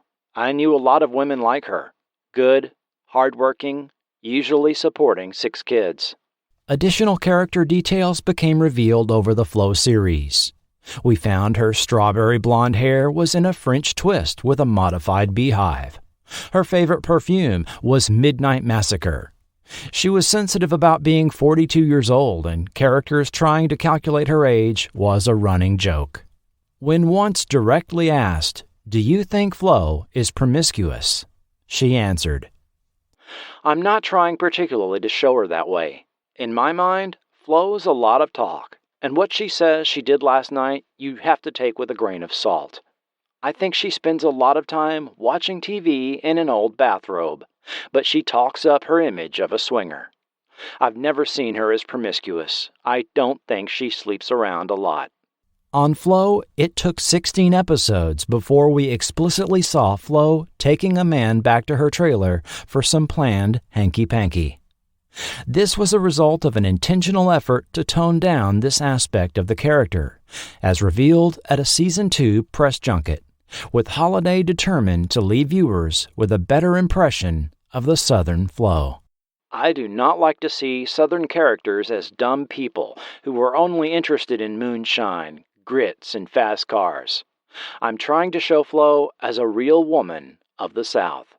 A significant part of the presentation of the Flo character seen by the audience was her wardrobe. Costume consultant Rita Riggs and costumer Fran Reedwill are both seen in the show credits. Reedwill's IMDb is sparse. Only Flo and The Young and the Restless are listed. However, I found her credited on films such as the ABC TV movie Billion Dollar Threat, so it's likely she did more work than she's listed for. Rita Riggs was one of the busiest freelance costume designers in Hollywood for years. She worked on costuming for Hitchcock films Psycho, The Birds, and Marnie, as well as for TV series Maude, Sanford & Son, The Jeffersons, All in the Family, and Good Times, among others. As we'll see, Holliday was very hands-on with many aspects of behind-the-scenes production. She had exercised some influence on Flo's wardrobe even on Alice, picking out Flo's off-duty Western-style clothing at Sears and asking costumers not to add any new outfits for the character for the third season, reasoning that the broken-in look of repeatedly laundered clothing added realism. Rita Riggs would be the first to point out Holliday continued contributing to Flo's wardrobe on the spinoff, saying, "She shops thrift stores for wardrobe items and is careful not to have false notes in Flo's look. For example, the flat-heeled shoes. For years, Flo worked as a waitress, and she wears flats because of her feet." Flo's wardrobe became kind of a character in itself over the run of the series. Unlike Alice, where she was often seen in the pink waitress uniform, on Flo, the character would often have 2 to 3 costume changes per episode, very often incorporating shiny, tight disco pants and a neck scarf. A February 1981 article in Weekly World News thus claimed the Flo look was taking the nation by storm at the time. Interviewed for the article, Holliday opined, "This may be the next big thing in fashion. We call it Glitter West. Is America ready for this?" Referring to her skin-tight purple stretch pants, peach satin blouse, wine-colored vest with gold fringes, bangle bracelets, and dice earrings. "In dressing Flo, we aim to be as tacky as we can. The trouble is, after a while, Flo's clothes don't seem out of the ordinary. When I go home, my own tailored slacks and blazer feel like a costume." As Holliday's mother Velma commented, "She never dresses anything like Flo does. She always wears the nicest skirts and blouses and jackets. She's really such a neat and careful dresser. I can't imagine her ever looking in real life the way Flo does on TV." As much as Flo's outfits were a part of her character, so was her famous catchphrase. If you saw Alice Doesn't Live Here Anymore, you know Diane Ladd as Flo turned quite a few off-color phrases in that film. Some may recall what she told Mel to do with a paper sack. One of these was, "You can kiss me where the sun don't shine." The portion of the saying, "where the sun don't shine," or alternately, "where the moon don't shine," were known phrases prior to the film, and refer to, shall we say, the interior of one's posterior. Tracking down the exact origin and age of these phrases is likely impossible, but this insult was used by an irritated Dick Cavett once to a well-lubricated Norman Mailer on the air in 1971. While seeming relatively tame by today's standards, this euphemism was still slightly too raw for primetime television in 1976. So the writers needed to come up with an alternate saying, as explained by Holliday in an interview years later. "She couldn't use the same kind of language on TV, and they were looking for something that would sound naughty, but not be naughty." According to online lore, "Kiss My Honeydew" was first used, but when that got little reaction from the studio audience, it was said to have been changed to Kiss My Grits. Although Kiss My Honeydew was also used on an early Season 1 episode in the final aired version. Grits are a traditional Southern breakfast side dish made from cornmeal and usually served with butter, or sometimes honey or sugar are added. Although initially thinking it sounded odd, Holliday performed the line, "I did it, and it turned out to be very funny." Then, of course, they wanted to use it in every show. The catchphrase was typically heard in every one of the 90 episodes of Alice that Flo was featured in, sometimes more than once, and occasionally uttered by Alice or Vera. On Flo, there seems to have been an effort to dial back the use of this phrase early in the series, before it being more commonly heard in Season 2. Still, over 29 episodes, Kiss My Grits was only used a dozen times. According to Holliday, the saying was owned by Warner Brothers. She was even propositioned about starring in TV commercials as the Flo character, with some brands wanting her to use the famous catchphrase. One of these was food maker Jim Dandy, known for their line of breakfast grits, who sent Holliday T-shirts with the slogan, "Kiss My Grits," but with the Jim Dandy logo appearing in the crossbar of the T. Warner was not pleased and threatened to sue them if they didn't stop. Holliday also wasn't interested in appearing as the Flo character outside the TV shows. "I wouldn't do that to Flo. I don't want her to be that way."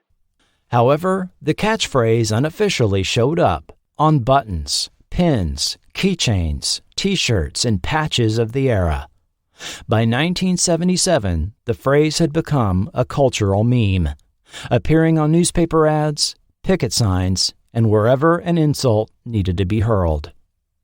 Kiss My Grits was even used as a movie title in a low-budget independent film in 1982 that aired on CBS in 1988. We'll kiss my grits. Continuing our look at the remaining cast of characters on Flo in the order they appeared on the opening credits. Jeffrey Lewis had spent the last several years turning down TV series roles until Flo came along. Spending his early years in Rhode Island, the family pulled up roots and moved to California when he was 10 years old. In high school, he showed interest and aptitude in the dramatic arts. Following school, he joined a summer stock theater in Massachusetts, then made his way to off-Broadway plays and regional theater. His first television work materialized with small roles on Then Came Bronson, Bonanza, and The High Chaparral, all in 1970. In 1973, he started working with Clint Eastwood in several of his films throughout the rest of the decade. High Plains Drifter, Thunderbolt and Lightfoot, Every Which Way But Loose, Any Which Way You Can, and Bronco Billy. Film roles along with plenty of TV work and one-off episode appearances, including a guest spot on Alice, kept him quite busy without taking a regular TV series role. As he told Jerry Buck in 1980, "I hadn't wanted to do a series before, so I stuck to movies and the stage. The series they wanted me to do were parts I couldn't see doing every day." When the 44-year-old Lewis was offered the role of the bartending Earl, he felt differently. "I could see getting into this part. He's not a stereotype. He's not a buffoon. He's a man's man. I could do just about anything I want with this role. He can be hard, or he can be a teddy bear, or he can be crazy." Bob Isles recalled one rehearsal when Lewis took a long pause, which prompted the script supervisor to call out his next line, to which Lewis replied, "I didn't forget my line. I was acting." His role on Flo earned him a Golden Globe nomination, losing to Pat Harrington for One Day at a Time and Vic Tayback in Alice in a tie. Following Flo, he took roles on the short-lived series Gunshy in 1983, Maximum Security in 1984, and Land's End in 1995, among over 130 film and TV credits over the next 37 years. He also fathered 10 children, several of which entered show business, such as daughter Juliette Lewis. Jeffrey Lewis left us in 2015 at age 79. 38-year-old Jim B. Baker from Conrad, Montana, had just moved to L.A. after appearing as the lead in the 1978 comedy Manny's Orphans. It didn't take long before he was cast on Flo as tightwad banker Farley Waters. The Vietnam veteran had plunged himself into theater following his stint in the Army, appearing in numerous stage productions, one of them being James McClure's comedy Lone Star, which made it to Broadway in 1979, where Polly Holliday and others in the production team had taken note of Baker's performance. Following Flo, Baker had a handful of TV roles as guest star, Private Benjamin, The Dukes of Hazzard, Silver Spoons, but he found he didn't care for the business of the business, as he put it. On top of that, his real home was the stage. Among the various acting companies he performed with was the Milwaukee Repertory Theater, where he appeared in some 40 productions up to 2007, when he retired from acting following a back injury during a rehearsal. Baker suffered from lung and heart disease, and he and his wife were on a trip to visit a VA hospital for a checkup in 2014 when he collapsed at the hotel they were staying at and passed away. He was 72. Sudie Bond was born in Louisville but grew up in Elizabethtown, Kentucky. She caught the acting bug very early. At 10 years old, she was appearing in school plays performed for the public. She continued to be active in the performing arts in her high school and college years, training in dance and choreography. At 23, her television premiere was on CBS's Love of Life in 1951. She then acted in several Broadway productions and TV series roles over the following 2 decades. She had a recurring role on the Clavon Little series Temperatures Rising in 1973 and Mary Hartman in 1976, and joined the cast of Flo in early 1980 when she was 51. Yes, although playing the mother of Flo, she was only 9 years older than Polly Holliday. On the set of Flo, she became close friends with Leo Burmester, also a Kentucky native. One interesting note about the character, although referred to usually as Mama, the character's name was Velma Castleberry, undoubtedly an homage to Holliday's own mother, Velma Mabel. In the years immediately following Flo, Bond appeared in several films. Come Back to the Five and Dime, Jimmy Dean, I Am the Cheese with E.T.'s Robert McNaughton, Silkwood, Swing Shift, and Johnny Dangerously. Sadly, Sudie Bond died in 1984 at age 56, found at her New York apartment after having evidently suffered from a deadly asthma attack. Miriam Willoughby was possibly the least developed character.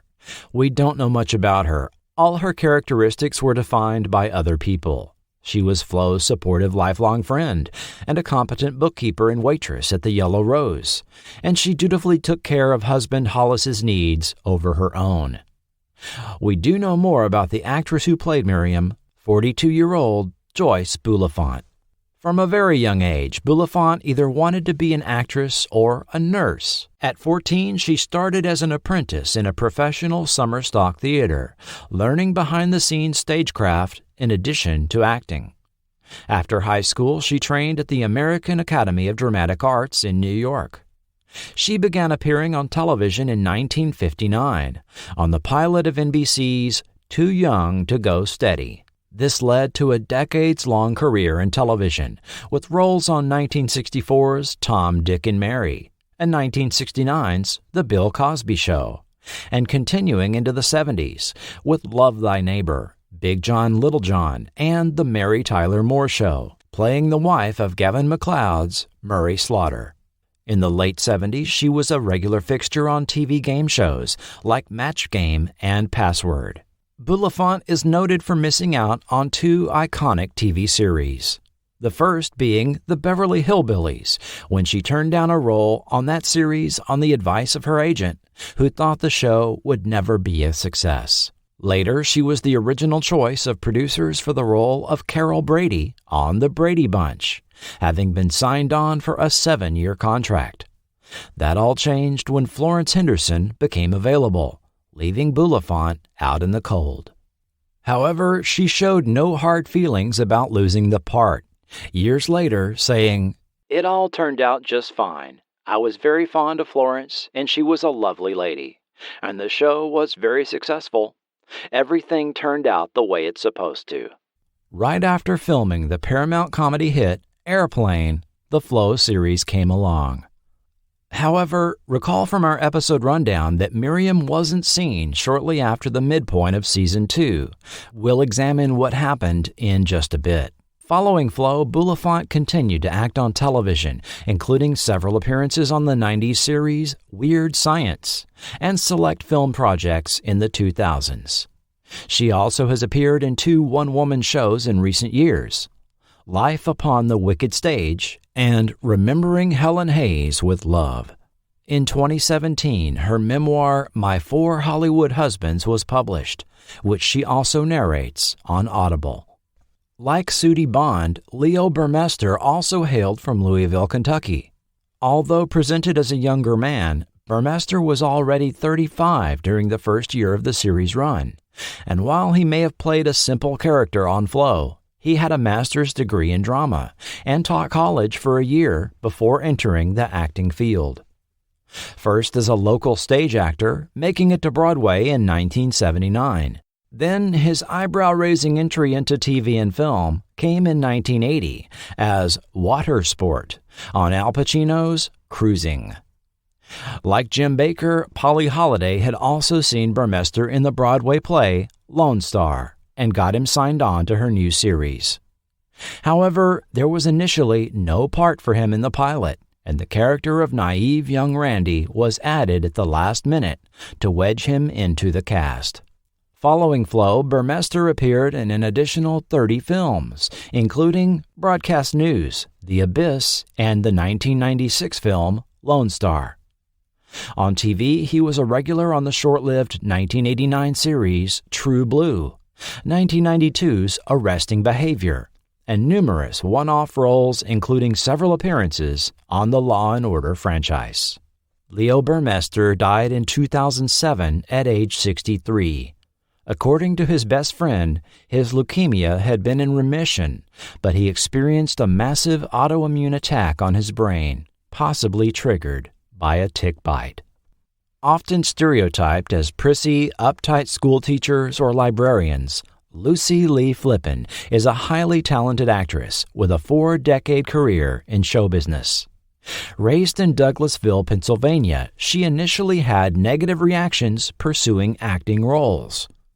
Auditioning for commercial work, she was told she was too tall, and an agent advised her to go home and get married. Her training in the world of competitive skating landed her a stint with the famed Holiday on Ice for a year, and eventually started making a living after all in TV commercials in New York, despite what her West Coast agent had told her.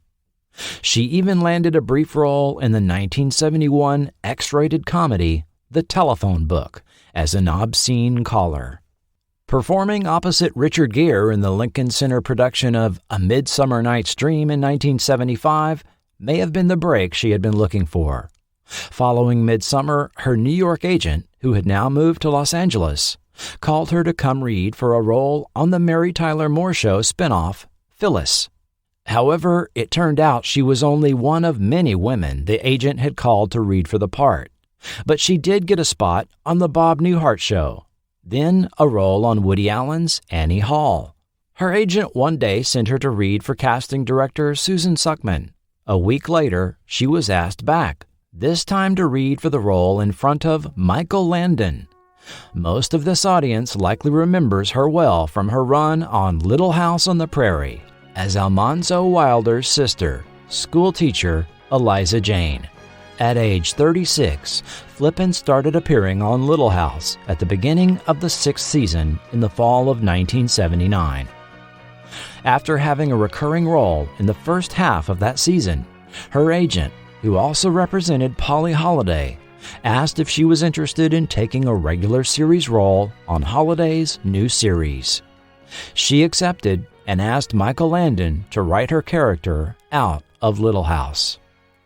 She departed the show in a dramatic 2-part season premiere, where her character ended her story on the show at the same time Laura Ingalls and Almanzo were getting married. As she told the press in 1981, "Michael Landon is a saint. He wrote 2 hours for me when I left the show. Some much heavier stuff. It's the most work I've ever had on television." She soon found work on a sitcom in front of a studio audience quite different than filming out on Big Sky Ranch. It's much more high pressure. Ratings really become a factor. Indeed, in an ironic twist, at the beginning of its second season, CBS slotted Flo against Little House on Monday nights, where Flo repeatedly lost to it in the ratings. Following Flo, Flippin returned to appear on Little House a few times in a guest role capacity, but with Laura Ingalls Wilder, now Walnut Grove schoolteacher, and the Eliza Jane character written out of the core storyline, Flippin sought other roles.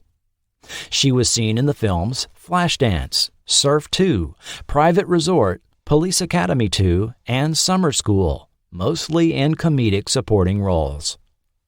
She had a stint on the short-lived The Last Precinct in 1986, and supporting turns on Small Wonder, Mr. Belvedere, Valerie, and a slew of TV sitcoms into the 90s. Her last role was in the 2008 film Prairie Fever. Now 78 and retired, Flippin still makes occasional Little House-related public appearances. Stephen Keep had moved to Los Angeles in 1978 to pursue a career in acting. The South Carolinian had attended the Yale School of Drama and acted with the Guthrie Theater Company. By his own account, he lost more roles than he ever played. After arriving in Hollywood, he did get some roles on late 70s TV: Lou Grant, MASH, 8 is Enough, and Dallas. However, what would have been his first Hollywood acting credit ended up on the cutting room floor, along with another actress. As fate would have it, Keep and Polly Holliday both acted in Woody Allen's 1976 film, The Front, but neither were seen in the final film. After about 15 one-off TV roles, Warner Television started casting for Flo, as he told the press in 1980. "Then I got lucky, thanks to Polly Holliday. When Polly spun off the Alice series to star in Flo, they needed an actor to play a misfit piano-playing drifter. Polly thought I'd be right for the part, even though I couldn't play chopsticks." That's right, the 32-year-old Stephen Keep, who landed the role of piano-playing Les Kincaid, could not really play the piano. He did learn one simple piece for his audition, which he says he played badly. He didn't have an easy time auditioning for Flo either. First reading for Holliday and the writers-producers, then 2 weeks later for a larger group. A third audition was held on a Friday, when there were clearly other actors up for the role. "We were like rabbits in a cage in an experimental laboratory. Polly was the go-between, ushering us into the audition room, which was windowless and the size of a basketball court. It had concrete walls and fluorescent lights. It felt like Kafka was running the whole thing. This time, there were 25 executives from CBS and Warner Brothers. The atmosphere was like Mount Rushmore in triplicate. No one cracked a smile." Keep was then surprised to receive a phone call a couple hours later that he had landed the role, and production started Monday. Since Flo, Keep has appeared in numerous TV movies as well as episodic TV. In the 1990s, he started using his father's last name and was billed as Stephen Mills. In the 2000s, he began writing, producing, and directing short as well as full-length theatrical films under the name Stephen Keep Mills. His short, A Cigar at the Beach from 2005, screened worldwide in 166 festivals and won 47 awards. Liminal from 2008 screened at 84 festivals and collected 30 awards. His 2020 feature film, Love Is Not Love, is viewable on Amazon Prime Video. Paying it forward for future generations, he also funds the Keep Mills Closing the Gap Scholarship at SUNY Empire State College. Let's not leave out the 3-bar regulars. The highly recognizable Mickey Jones, playing bar regular and good old boy Chester with his red hair and trademark beard, had 140 credits, which includes nearly 50 films over his 47-year career. A motorcycle enthusiast in his personal life, he would often play bikers, truckers, or just good old boys. But before a career as a character actor, he was a drummer with several different musical acts, including that of Trini Lopez. A native Texan, he began a career in music even before finishing high school in the 1950s, and was a drummer with several different musical acts in that decade. After college and an attempt at a factory job, he moved to L.A. to break into the entertainment business on the West Coast. First becoming a page at NBC Studios, he again drummed for Lopez as well as for Johnny Rivers, traveling with Rivers' band to entertain troops in Vietnam. After also drumming for Bob Dylan and The First Edition with lead singer Kenny Rogers, he pursued an acting career. During the forgotten TV era, you may have seen him on Galactica 1980, Chips, The Incredible Hulk, Aftermash, Automan, V, The A-Team, or Alf, just to name a handful of appearances. He also had a recurring role as Pete Bilker on the 90s sitcom Home Improvement, whose catchphrase, "That would be me," inspired the title of his 2009 autobiography. Mickey Jones died in 2018 at age 76. Two frequently seen bar regulars were truckers Roy and Tyler. From softcore, smutty movies of the 1970s to family films, TV, horror, and sci-fi, George Buck Flower played them all. The scruffy-looking, usually bearded Flower, who had 164 credits over 34 years, would often be cast as a bum, drunk, or homeless character. He was also very familiar working behind the scenes as a writer or producer.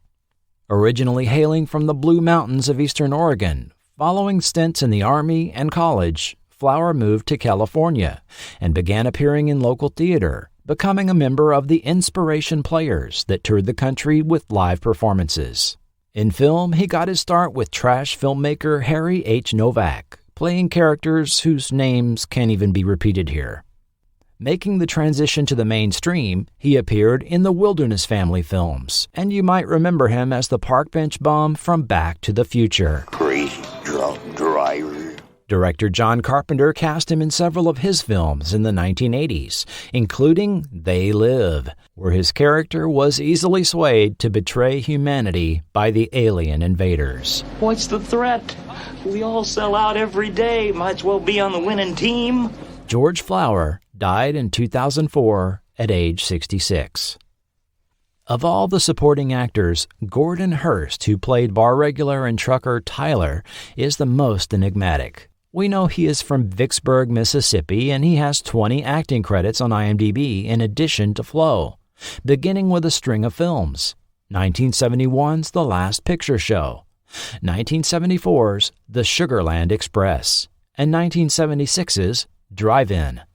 His TV appearances include The Rockford Files, Alice, and The Dukes of Hazzard. His final acting credit was in 1992, and his IMDb profile gives a December 1940 date of birth, which would make him 81 today. With the pilot episode shot with an ensemble cast mostly handpicked by Polly Holliday, she commented, "The key is the cast. Everybody that's in it has had years of stage experience, because we work in front of an audience, and you must have stage experience to do that. The response when we did our first show was just overwhelming. We got a standing ovation. Afterwards, all I heard was, 'What a fantastic cast.' So I figured I did my work." Forgotten TV will return in a moment. Looking to the 80s, America. Looking to the 80s, looking to the changes. America, we're doing what we knew we could. Looking to the 80s, looking for excitement. Looking to the 80s, CBS, we're looking good. Looking to the 80s, looking for the laughter. Looking to the 80s, going like we should. Looking to the 80s, looking for adventure. Looking to the 80s, CBS, we're looking good. It's a whole new decade, not just one new year. There's so much to look forward to, and CBS is here. Looking to the 80s, looking for the good times. Looking to the 80s, CBS, we're looking good. We're looking good here, looking good there, looking good everywhere. Looking to the 80s, CBS, we're looking good.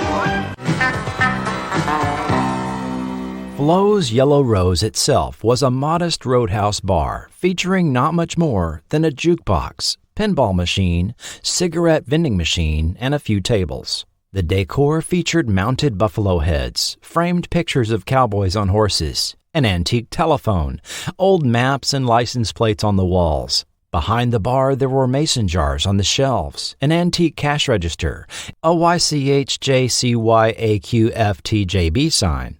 Your curiosity has just cost you $0.25 for the jukebox, for the curious. And a vintage movie poster for the 1939 John Wayne film, Three Texas Steers, behind the bar.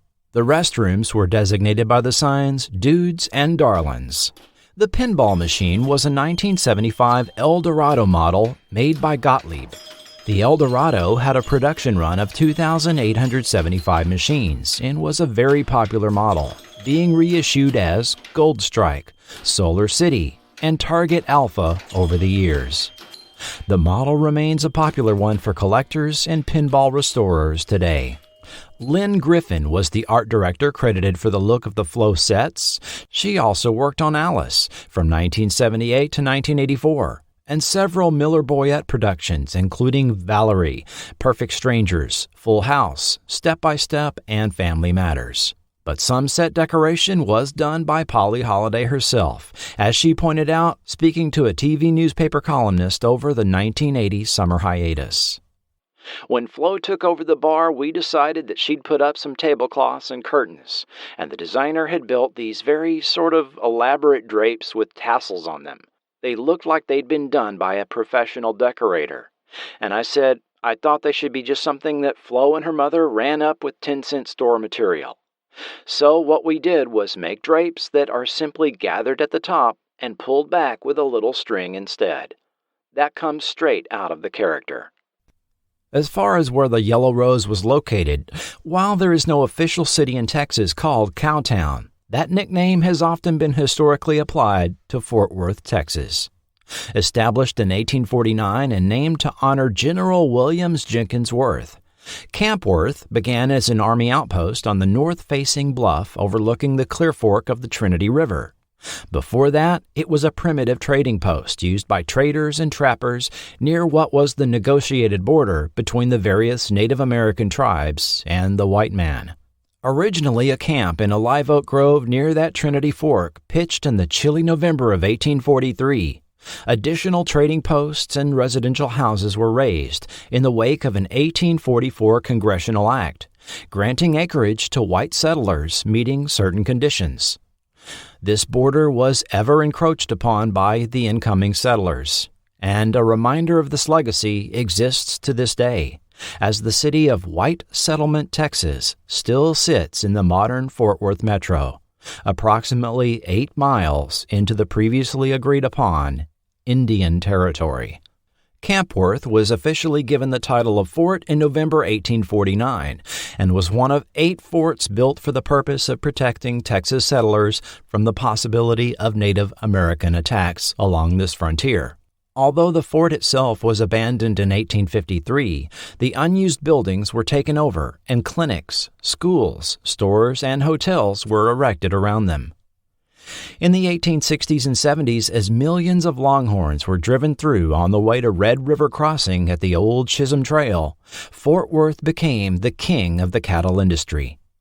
The arrival of the Texas and Pacific Railway transformed downtown into a livestock mecca, cementing the city's name of Cowtown, and word of the seemingly limitless opportunities to be had there spread across the country. During this late 19th century era, gambling parlors, saloons, and bawdy houses of ill repute sprang up in a downtown area that became a red light district, derisively labeled Hell's Half Acre. All manner of vice could be found in the Acre, a regular stop for Bat Masterson, Doc Holliday, Butch Cassidy and the Sundance Kid, as well as the Earp brothers. James Earp and his wife even had a house 1 block from the Acre's border. But if you entered the Acre, you were looking for trouble, or perhaps just a good time. The gin joints were many, but it was a far cry from the quality you'd expect from a bar in later decades. Aside from the rot-gut whiskey or warm beer, you might be served a knockout drink if you were foolish enough to enter a saloon flashing your cash. Backroom card games were often rigged, and just-paid cowboys would often lose their bankroll to the card sharks, likely playing faro or Monte instead of poker. If a man was looking for company, he could find it. A parlor house would be where you could find the best amenities available at the time, along with visiting your higher-tiered companion in a well-appointed bedroom. A less luxurious brothel or boarding house would be for those looking for a less expensive time. And on the low end, there were the cribs, where you would briefly rent one of the one-room shacks that lined the street for your nightly dalliance. Your companion in a crib might be one considered less attractive, older, or might suffer from one of the dreaded social diseases. Drinking, carousing, and brawling even spilled out into the streets of the Acre, and lawman Marshall Courtright would sometimes arrest 30 lawbreakers in a single night. The Acre thrived for about 50 years, and several attempts to clean up the area were made over the decades. But it was the arrival of World War I and Camp Bowie that finally put an end to its reign.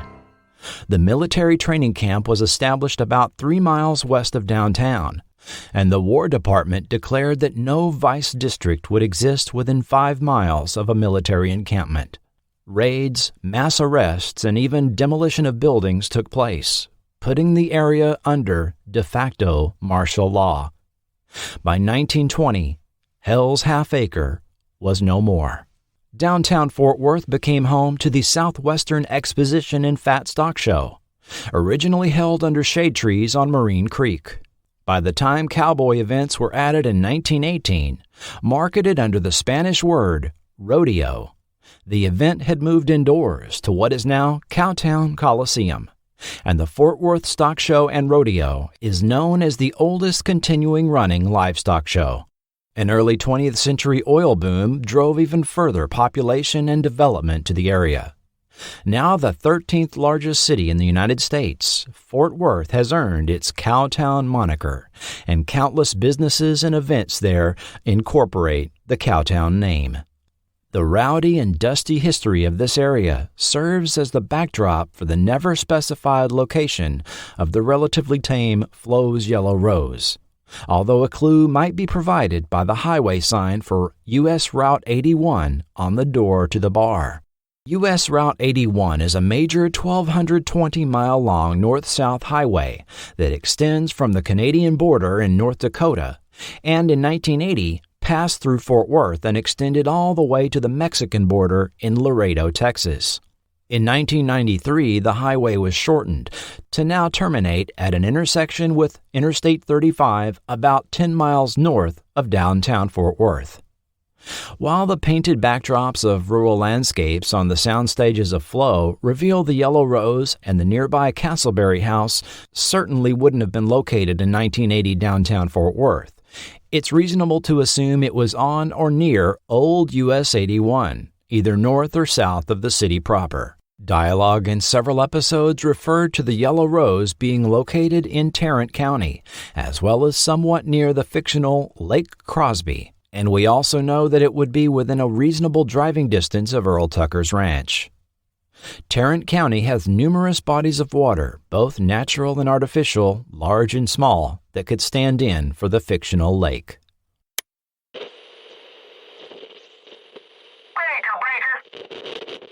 Although Flo aired in 1980, it benefited from and integrated tropes from 1970s CB and trucker culture.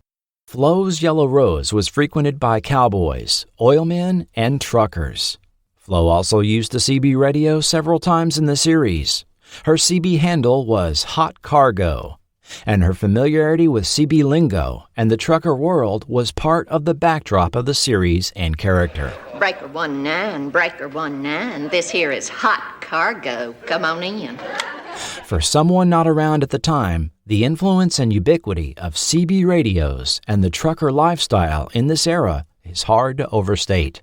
Although Citizens Band radios had been around since 1945, it was the oil crisis of 1973 and the implementation of the 55-mile-per-hour speed limit that began to drive the adoption of CB radios to the mainstream.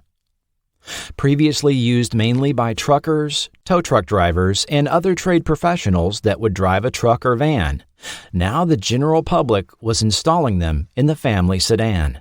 A CB radio typically had a control unit mounted under the dash connected to your 12-volt power, with a handheld microphone attached with a coiled wire. The wattage of your unit as well as its antenna would determine how far you could transmit, but most units would have a range of 20 miles or less. One primary use for CBs was in finding out where highway speed traps were located, allowing the common man along with the trucker to speed between them. There was thus an outlaw mystique built up around CBs, but to be fair, there were certainly other uses. CBs were used to relay the price of gas, or what service stations even had gas, during this era of gas lines and rationing. CBs were also a way to obtain emergency assistance, or even just general help in navigating an unfamiliar area. Legally, you were supposed to purchase an FCC license to transmit on a CB, using actual call letters. But this was ignored by the majority of new users, and handles, or fake names, were almost always used to identify yourself on the CB. In addition to handles and official TIN codes, an entire language of slang sprung up over the air. Some enthusiast websites list over 800 CB terms and phrases. CB units were also supposed to have a power limitation, but some home users would exceed this, causing irritated neighbors with the TV reception interference this could cause. Yes, even homebound users could set up a CB base station, and everyone from truckers' wives to home hobbyists to young boys and girls were communicating with strangers over the radio. Famous voice actor Mel Blanc was a CB enthusiast, using the handle Bugs or Daffy, based on the famous characters he voiced. Johnny Cash was known to chat with fans over the CB. Perhaps epitomizing the craze, a CB base station was installed in the White House in the summer of 1976, and First Lady Betty Ford was known to transmit using the handle First Mama. In many ways, the CB craze foreshadowed the rise of online chat rooms and message boards 2 decades later. On television, Sonny and Frank both romanticized the itinerant trucker life and promoted the use of CB radios on 1974's Movin' On. Wow! 15 forward speed, Citizen Band radio, turbocharger, air conditioning. I'm gonna get me one of these. Movin' On lasted 2 seasons and even spawned a toy line, which included model kits, die-cast trucks, and at least 2 CB-style toys.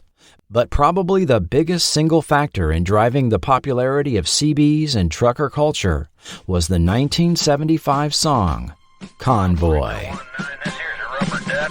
got a copy on me, Love Machine? Oh, 10 for Pig Pen. For sure. By golly, it's clear to Cowtown. Yeah, we definitely got us the front door, good buddy. Mercy sakes alive, looks like we got us a convoy. Performed by Bill Fries under the stage name C.W. McCall, Convoy spent 6 weeks at number 1 on the country charts, and even a week on the pop charts in the U.S. The song related a narrative of a small convoy, a line of trucks traveling together for mutual support and protection, of 18-wheel trucks traveling together and speeding from the west to east coasts of the U.S. in protest of the 55-mile-per-hour speed limit, mandated log sheets to record driving hours, DOT way stations, and toll roads. By the end of the song, even 11 long-haired friends of Jesus in a chartreuse microbus had joined along. In the wake of Convoy, there was an explosion of CB and trucker-related merchandise. Radio Shack began to advertise CBs on TV commercials, now aimed at regular consumers. C.W. McCall himself endorsed a Midland CB radio package for $139.95. Every kid knew the trucker honk horn arm pump. There were CB and trucker-related magazines, board games, T-shirts, ball caps, model kits, and toys. For preschoolers, Kusan released the Lil Buddy Talkin' CB toy, featuring 4 different buddies that would pop up when the correct channel was selected. Mego released the CB McCall toy line, toy semi-trucks with scaled action figures that came with handheld microphones you could plug into the rig and amplify your voice. ABC's SWAT had a licensed toy CB radio van. One year, I even recall receiving a Yapper for my bike, a toy that had the form factor of a CB radio and could actually receive nearby CB transmissions, but only transmit on a walkie-talkie frequency. It came with a dictionary of CB lingo that could make you the coolest 10-year-old on the block. With the nation overwhelmed with CB fever, the FCC lowered the license fee to $4 and added 17 channels in 1977 for a total of 40, which continues to this day. And of course, a host of movies took advantage of the craze. White Line Fever in 1975, Breaker Breaker, The Great Smoky Roadblock, and Smokey and the Bandit in 1977. Not to mention Convoy, the Sam Peckinpah film that originated with the C.W. McCall song. It's 20 miles long and 20 feet wide with the power of 90,000 horses inside. It's a beautiful sight and a hell of a ride. It's a Convoy. TV rode the public's interest in trucker culture, and we got shows like BJ and the Bear and the Dukes of Hazzard, which carried over many of the Southern outlaw sensibilities of these films, and where characters very frequently made use of their CBs. CBs even showed up on random TV shows of the era as plot devices.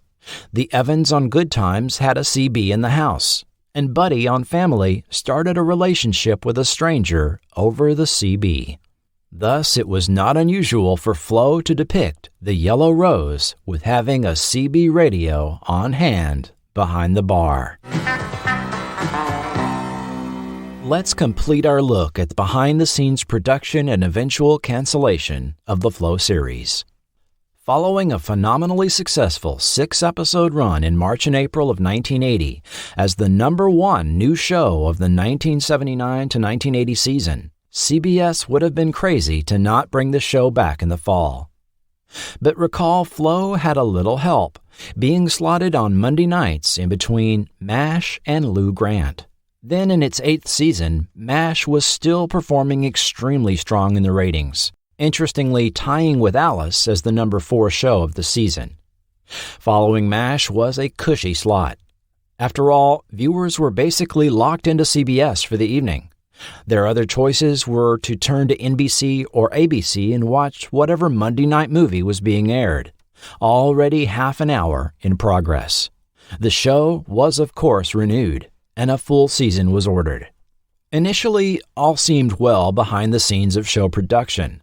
The writers and producers generally got along and maintained a good relationship with Holliday, who was evidently allowed a great deal of deference when it came to creative control over the series, as commented on by EP Jim Mulligan at the August 1980 press junket.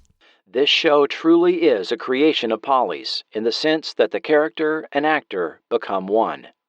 Polly has done reams of notes on the history of Flo Castleberry that enabled her as an actor to make certain choices when she was doing a scene. Polly knows certain things about what Flo would do under certain circumstances. So in a very real sense, she becomes the executive producer as much as I, if not more.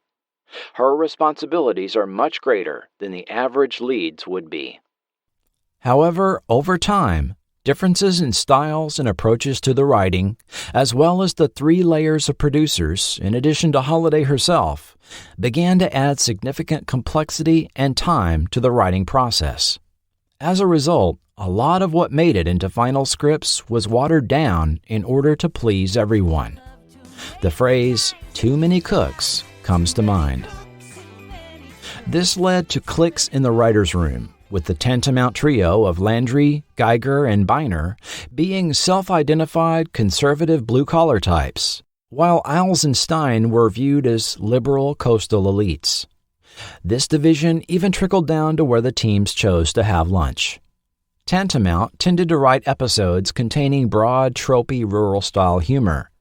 The episode with the outrageous prospector bull, the one where Flo, Roy, and Les get stuck at the ranch delivering a foal. The two-parter with the avocado scheme cooked up by truckers Roy and Tyler.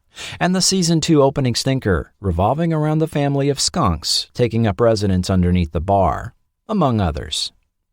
One recurring bit they came up with was where Farley would badly mangle names of foreigners he was looking to have dealings with. The name of Generalissimo Raul Santiago de la Hoya. Fella named Kahuni Maki Loki Apu or something like that. From a Sheikh Ibn Ben Assad. Fella named Vito the Foot Ragu. Name Akihito Shirasawa. Due to network concerns that this humor could be seen as distasteful by viewers, this bit was dropped. Isles and Stein tended to contribute more thoughtful character-driven material, exploring or expanding on characters such as the 2 episodes focusing on Sister Fran, the one that explored the background of piano player Les, and the Castleberry family Thanksgiving 2-parter. However, Bob Isles recalled a turning point on the series when the smooth sailing was over, as he told Forgotten TV. "I just remember when the explosion happened. It was a Saturday. At some point, I checked my messages. I don't believe cell phones existed at that time. And it was one of those emergencies. Polly hated the latest script. I forget the premise, but I kind of knew she would. Mulligan was pissed, and we'd have to rewrite it. The Weekend Massacre. Now it was war between Mulligan and Polly. Love fest over. Before long, we basically started living at the office over on the Warner Lot drugstore building. It was on the edge of the west entrance to the studio, and indeed used to be a drugstore. Saturday was added a couple of times, then it became a permanent workday. Then Sundays, maybe half a day, at first. Soon we were pretty much there every day, because of course when scripts are in trouble or thrown out, it really screws up the schedule." Season 1 staff writer Rich Orloff recalls the writer's room to have been a miserable experience, as he told Forgotten TV. "I was originally hired by Dick Clare and Jenna McMahon, and I adored them and their quirky comic sensibility.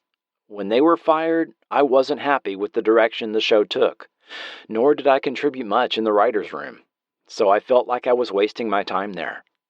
Orloff's single episode credit was the Season 1 ender, The Reunion, where Flo is tempted to leave Cowtown and the bar behind for a life of travel with well-off old beau Charlie. He tells an unpleasant story behind the writing of this as well.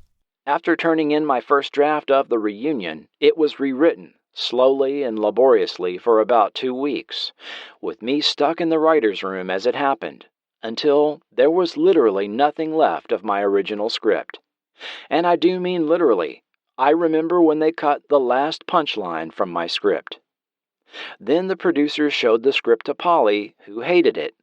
So I was told to write a very different version of the story, and had 1 weekend to do it. I wrote a script which I didn't think was nearly as good as the original, but Polly loved it, and the script that was shot was very close to what I wrote." Orloff was mocked for his yellow and black Toyota, being called the Bumblebee Man. Rolling with the insult, he began to wear a black and yellow striped sweater to work. Orloff never took a staff writing position again, but went on to write episodes for other shows like Mama's Family and Too Close for Comfort. Finally deciding it just wasn't for him, he left television altogether to pursue his calling of being a playwright, and has had numerous one-act and full-length plays produced over the last 30 years. Philip Harrison Hahn was another of the series' writers, credited with 4 episodes. The one with Hoyt Axton, the one where Flo gets tonsillitis and writes "Kiss My Grits" on the slate, the one where Mama runs away after being signed up for the ridiculous number of activities, and the one where Miriam is too busy caring for husband Hollis to take the trip to Disney World. If you look him up on IMDb, you'll see these as his only credits. However, that is because he was usually credited as Phil Hahn. He has written for Get Smart, Laugh In, Sonny and Cher, Donnie and Marie, some of these working with Flo executive producer Jim Mulligan. Hahn died in 2019 at age 87. Writer John Bonney seems to have emerged unscathed from his time in the writer's room on Flo, offering this experience to author Bob Leszczak. We writers heard all the rumblings of unhappiness on the set, but I must admit we had a great time writing for the show. If we had an idea, we pitched it. If it worked, we came up with the script. One might think that it would be difficult to write for a spin-off, but it really wasn't. Bonnie contributed Gunsmoke at the Yellow Rose, where Flo envisions the bar as it would be 100 years earlier, and the penultimate episode, No Man's Land, where it is discovered Buddy from the gas station owns the bar restrooms. Stephen A. Miller penned Showdown at the Yellow Rose, where Earl is forced to face Bad Joe Shaw, and Farley, The People's Choice, where Farley runs for zoning commissioner. Miller has written as well as produced Archie Bunker's Place, Airwolf, Simon & Simon, Magnum P.I., Flipper, and Nightman. Nerves in the writer's room were soothed daily with a 5 o'clock shot of Chivas Regal Scotch and Water, a ceremony everyone participated in, regardless of which writing pack they belonged to. However, this daily constitutional couldn't prevent the next challenge faced by the production, the actors' strike of 1980. Season 1 ended its run on April 28th, and work immediately began on the Season 2 order. When production was scheduled to resume in early July, it was first delayed by Jeffrey Lewis finishing up the film Any Which Way You Can, shooting early that summer. But soon after he returned to the Flo set, the nearly 70,000 members of the Screen Actors Guild and the American Federation of Television and Radio Artists went on strike on July 21st, shutting down production on Flo and other primetime TV shows and movies for just over 3 months. This resulted in many shows not returning until November, December, or January, depending on the complexity of production. Viewers of one-hour scripted shows like Dallas had to wait about 6 weeks longer to find out who shot JR, while sitcoms produced on soundstages in front of an audience could spring back into production much faster. Miniseries also had truncated seasons as a result of the delayed start. New shows like Dynasty, The Brady Brides, Harper Valley PTA, and Aloha Paradise were pushed to January or later, while some were pushed to the following season or were scrapped altogether. Networks relied on a patchwork of programming to get by until the new shows returned. Easily produced fare like Speak Up America, Games People Play, and Those Amazing Animals, as well as unsold pilots, were used to fill gaps in programming. NBC was in a better position than the other two networks with 11 hours of regular series programming, in addition to the 12-hour miniseries Shogun already produced. Thus, a few series did return almost on time in the fall, including Little House on the Prairie, Lou Grant, Chips, and Quincy. You might find an online account on several websites that Michael Landon had negotiated a special deal between NBC and the striking unions to remain in production. This simply isn't true. Little House actors indeed walked the picket lines during the strike. Little House and the other shows mentioned had completed filming of episodes prior to the strike and had several in the can for the start of the fall season. Flo returned to the air in the fall of 1980 on October 27th, 3 days following the conclusion of the strike, with an already produced episode. It was followed by the series premiere of the Lawrence Pressman sitcom Ladies' Man. These were the very first sitcoms from any of the networks to air new episodes that fall.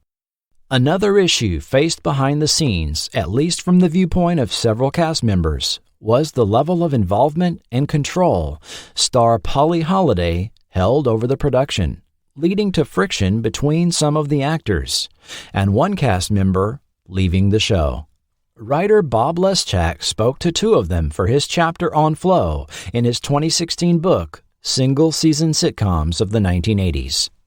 Lucy Lee Flippin commented regarding the issues from her perspective. The program had two problems. The wonderful character of Flo was overused in the series. She was in almost every scene, as opposed to her brilliant showings in Alice. Also, Polly and Sudie Bond, who played Mama, did not get along, so domestic scenes were few compared to those in the bar locale. There was ongoing tension with Polly and Sudie.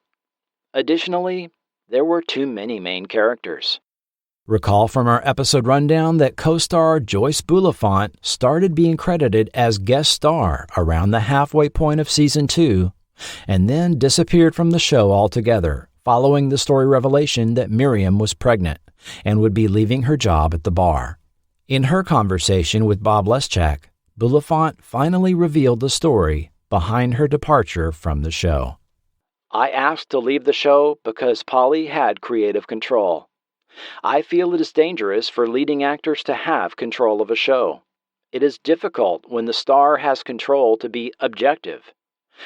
After one show, a story that revolved around me, she asked the writers not to write any more storylines for me.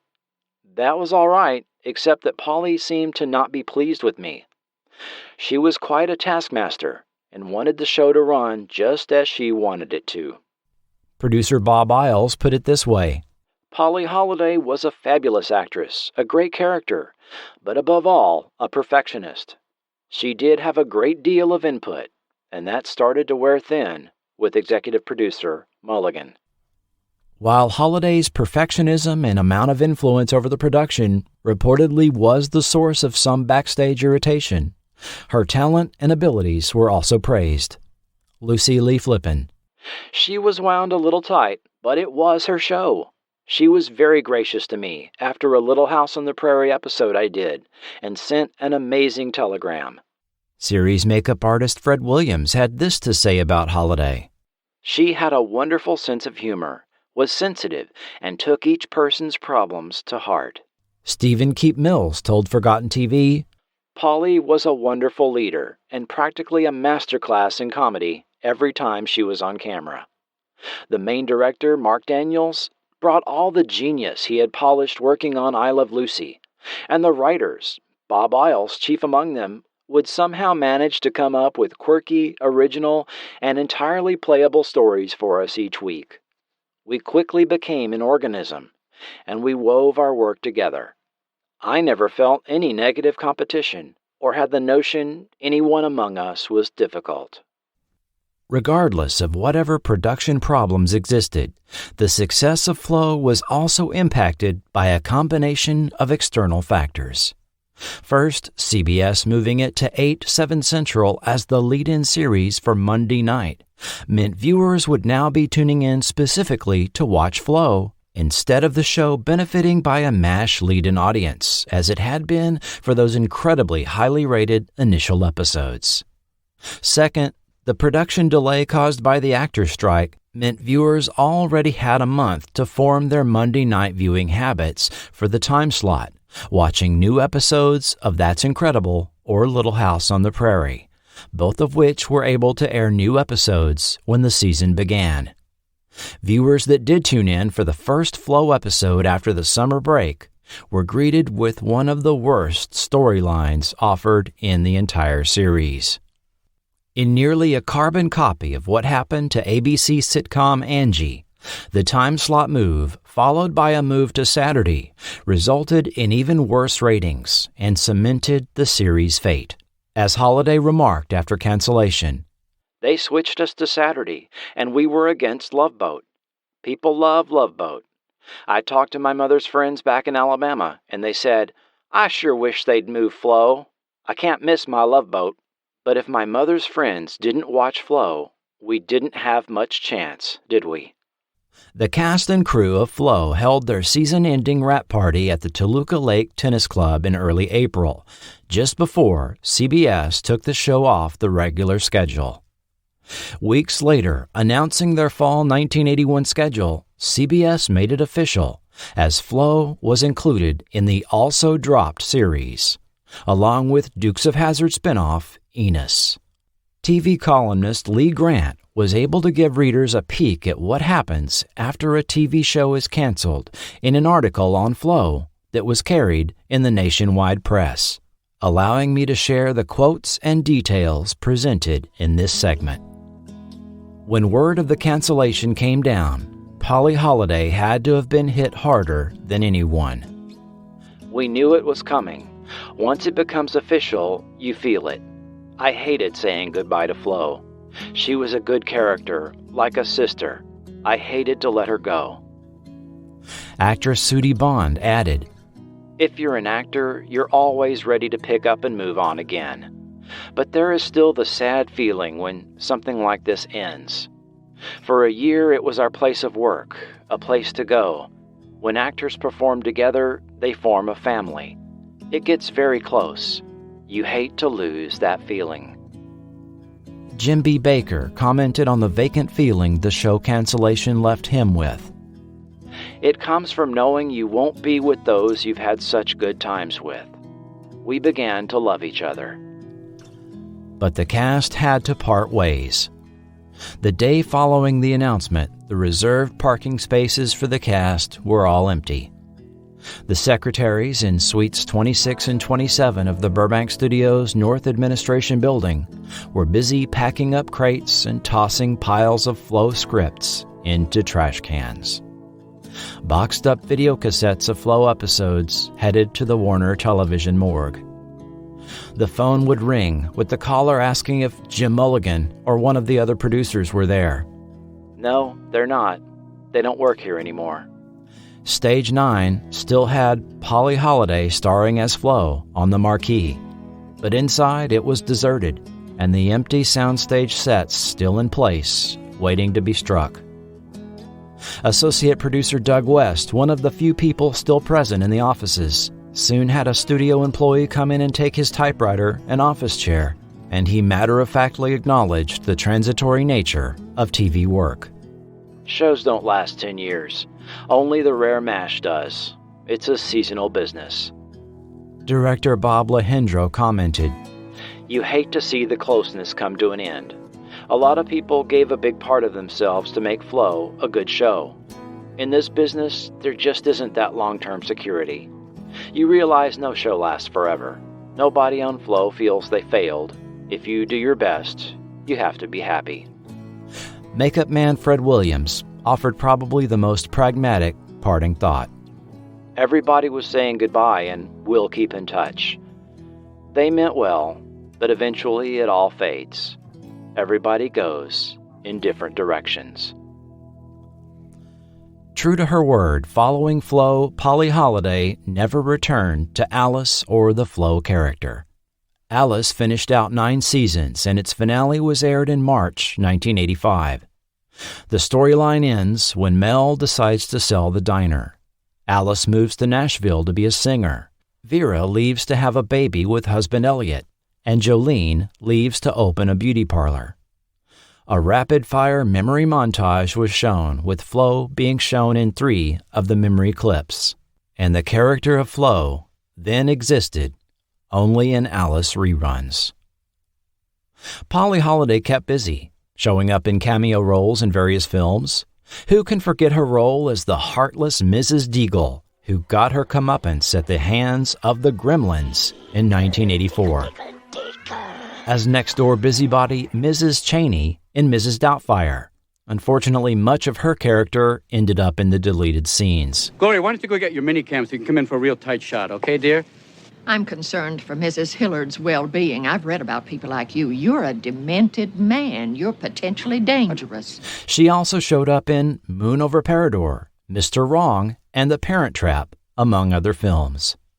On television, she agreed to film a pilot for CBS in 1985, an ill-advised TV adaptation of the 1980 hit film Stir Crazy.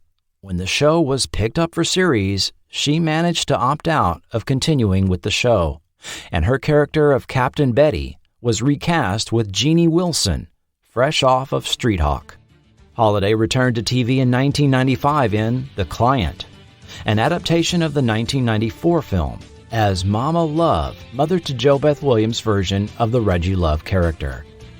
Flow alumni Sharon Spellman and Stephen Keep Mills were also given parts on the series, courtesy of Holliday. This series is unfortunately impossible to find outside of the feature-length pilot included as an extra on the 1994 film's Blu-ray release. The 1990s also saw Holliday appear in a recurring role on the popular Home Improvement as Tim Taylor's mother-in-law, Lillian. Her final role was in the 2010 spy thriller Fair Game. Now 84, she has been quietly retired from acting and public appearances for over a decade, living a private life in New York City. Following their departure from the Flow production, Dick Clare and Jenna McMahon joined the writing crew of ABC's Soap for its 4th season, as well as providing the original story for the ABC sitcom It's a Living.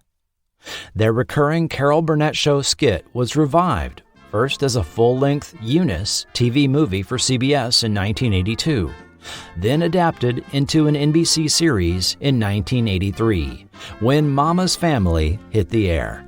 Both It's a Living and Mama's Family were canceled by their original networks, but found new life in first-run syndication, with both series eventually running for 6 seasons. Dick Clare's life was tragically cut short in 1988, dying from AIDS-related complications at age 57. Following Clare's death, Jenna McMahon produced the brief sitcom Julie with Julie Andrews in 1992, before retiring from television. Jenna McMahon died in 2015 at age 89. The Tantamount Trio found work following Flow.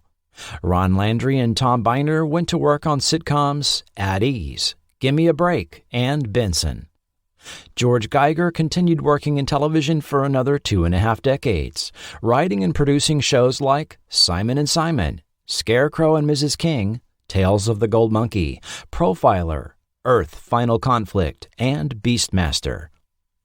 Ron Landry died in 2002 at 67, and Geiger and Biner are now retired. Bob Isles and James Stein next worked on Private Benjamin, Double Trouble, Silver Spoons, Amen, and talk show spoof Nightstand with comedian Timothy Stack. Stein continued working with Stack, co-creating the FX series Son of the Beach, and in the 2000s produced Growing Up Gotti and Project Runway. The 72-year-old is reportedly attached to an animated project, again working with Timothy Stack, so stay tuned. After running sitcoms Silver Spoons and Amen, Isles again worked with Sherman Hemsley on Good Behavior in the late 90s, and wrote episodes of NBC's Saturday morning sitcom City Guys. Isles has also written 4 books, 2 of which have been published and can be found on Amazon. He continues work on his autobiography, which you have heard quotes from in this podcast.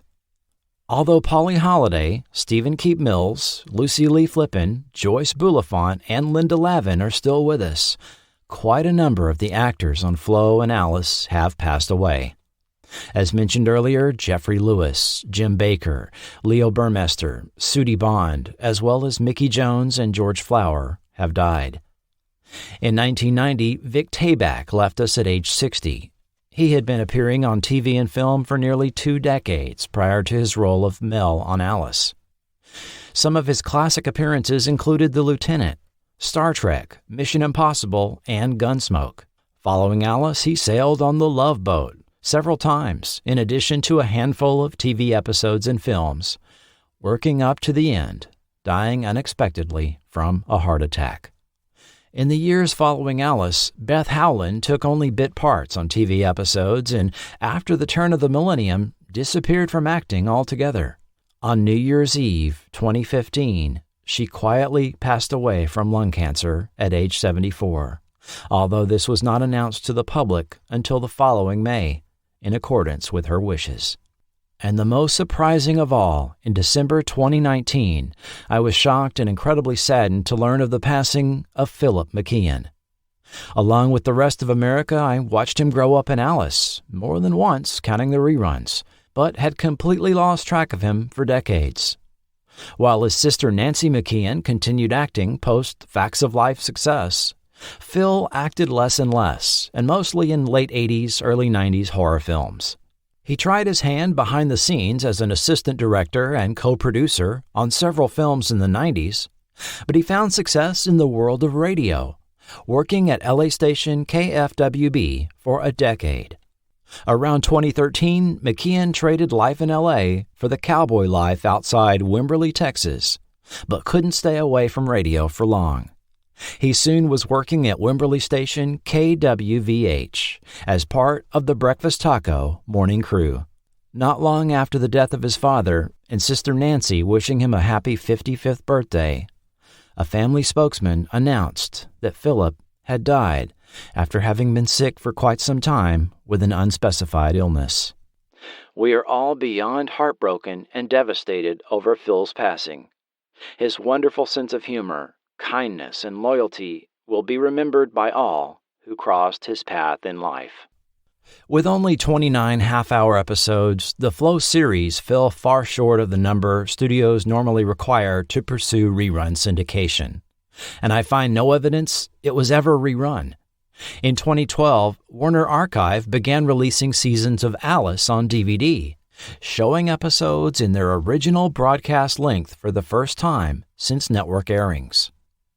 After releasing the fourth season in October 2013, it was appropriately followed by the release of Flow the following month. At the time of this recording, it is still available on DVD, and Flow can also be found on demand on Apple TV, Amazon Video, Google Play, and Vudu.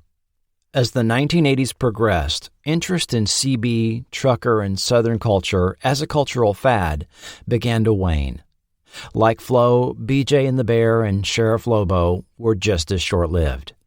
After 7 seasons, the Dukes of Hazzard went off the air in early 1985. After years of decline and following a bankruptcy, Gillies even closed down at the end of the decade. But Polly Holliday's iconic character of Flo has survived in pop culture over the decades. When Hurricane Florence threatened North Carolina in 2018, more than one area resident spray-painted a particular phrase on the plywood of their boarded-up homes and businesses in defiance of the storm. Kiss my grits.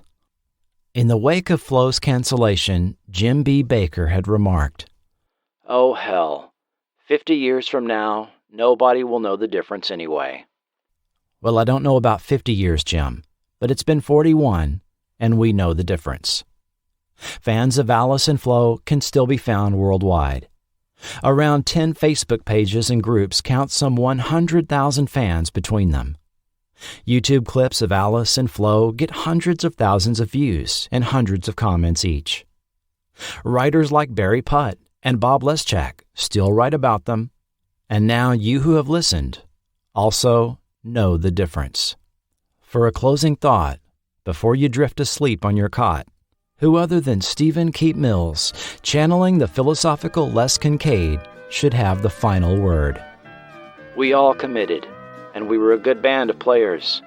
I wish our life together had been longer. I won't forget that sparkler of an adventure. It really was a Camelot, and had its one brief shining moment. Next time on Forgotten TV.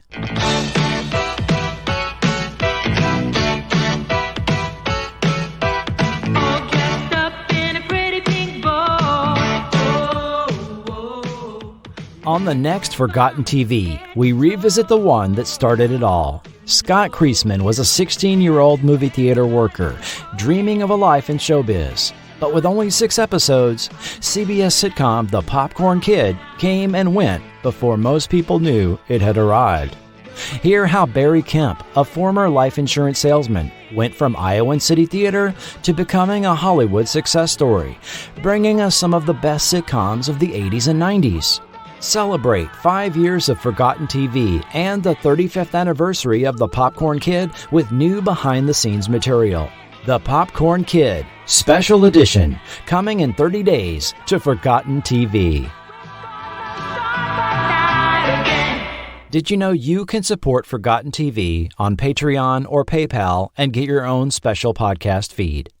Exclusive content is found there, which includes Forgotten TV Supplemental, over 20 podcasts in addition to the one in the main feed, which include full-length interviews with TV creators, such as my incredible 4-hour conversation with Tom Green, and my full conversation with the late Billy Hinchy of Beach Boys and Dino, Desi, and Billy fame. Documentaries on classic sci-fi story The Outer Limit, ABC in the Still the One era, and the untold real history of the video rental industry. Won't you join us over on Patreon? Link found right here in your podcast player. This episode was executive produced by Will Welton, Doc Pinko, and Joshua Driscoll, coming in with his generous support of the Flow podcast. With producers Julio Capa, Rich Kunkel, Mark Hadley, K.L. Young, Kenny Siegel, Ralph Carasillo, and Ron. And of course, thanks to all who support at the $1 and $2 levels.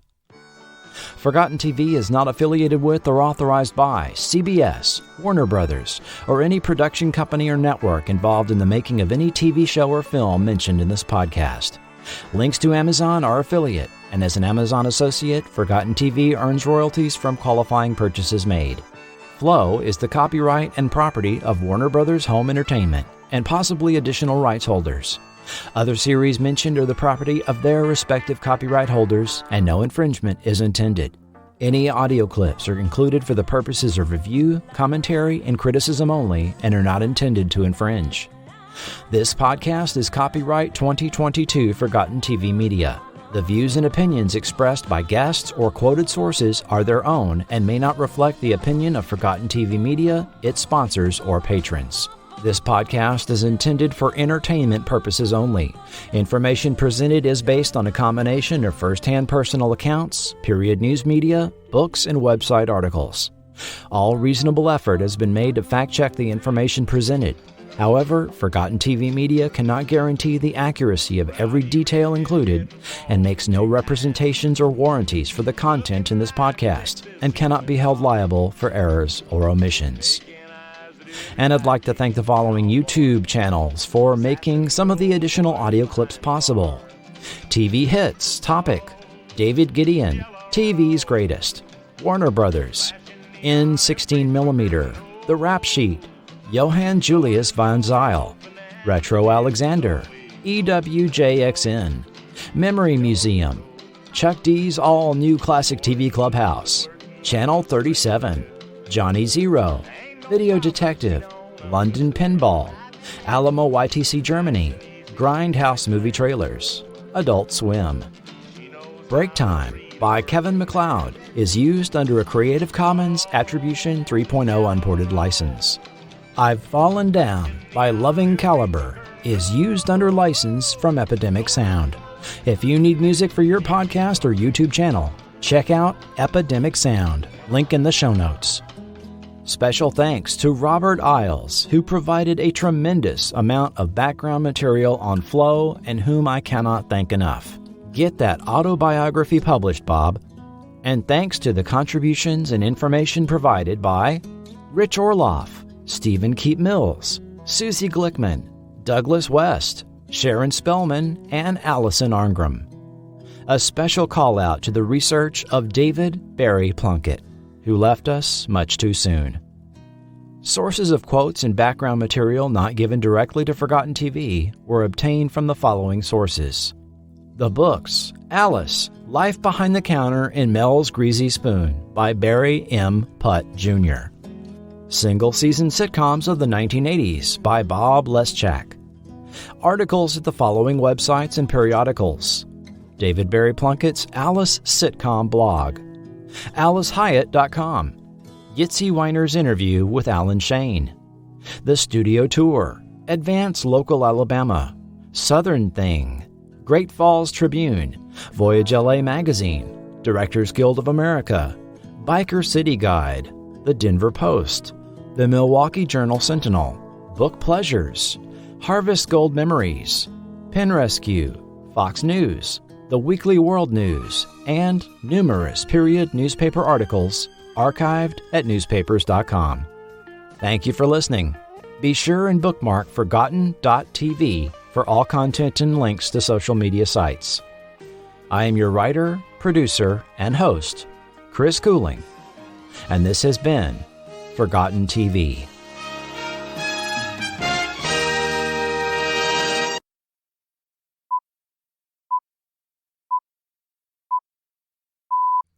The bar is always open and the beer is always cold at Flo's Yellow Rose. Save that, please. Who am I, Mark Daniels? Save it, please. Dr. Henry Heimlich, who pioneered the removal. Dr. Henry Heimlich, who pioneered the maneuver, claimed to have. Dr. Henry Heimlich, who pioneered the. Well, kiss my grits.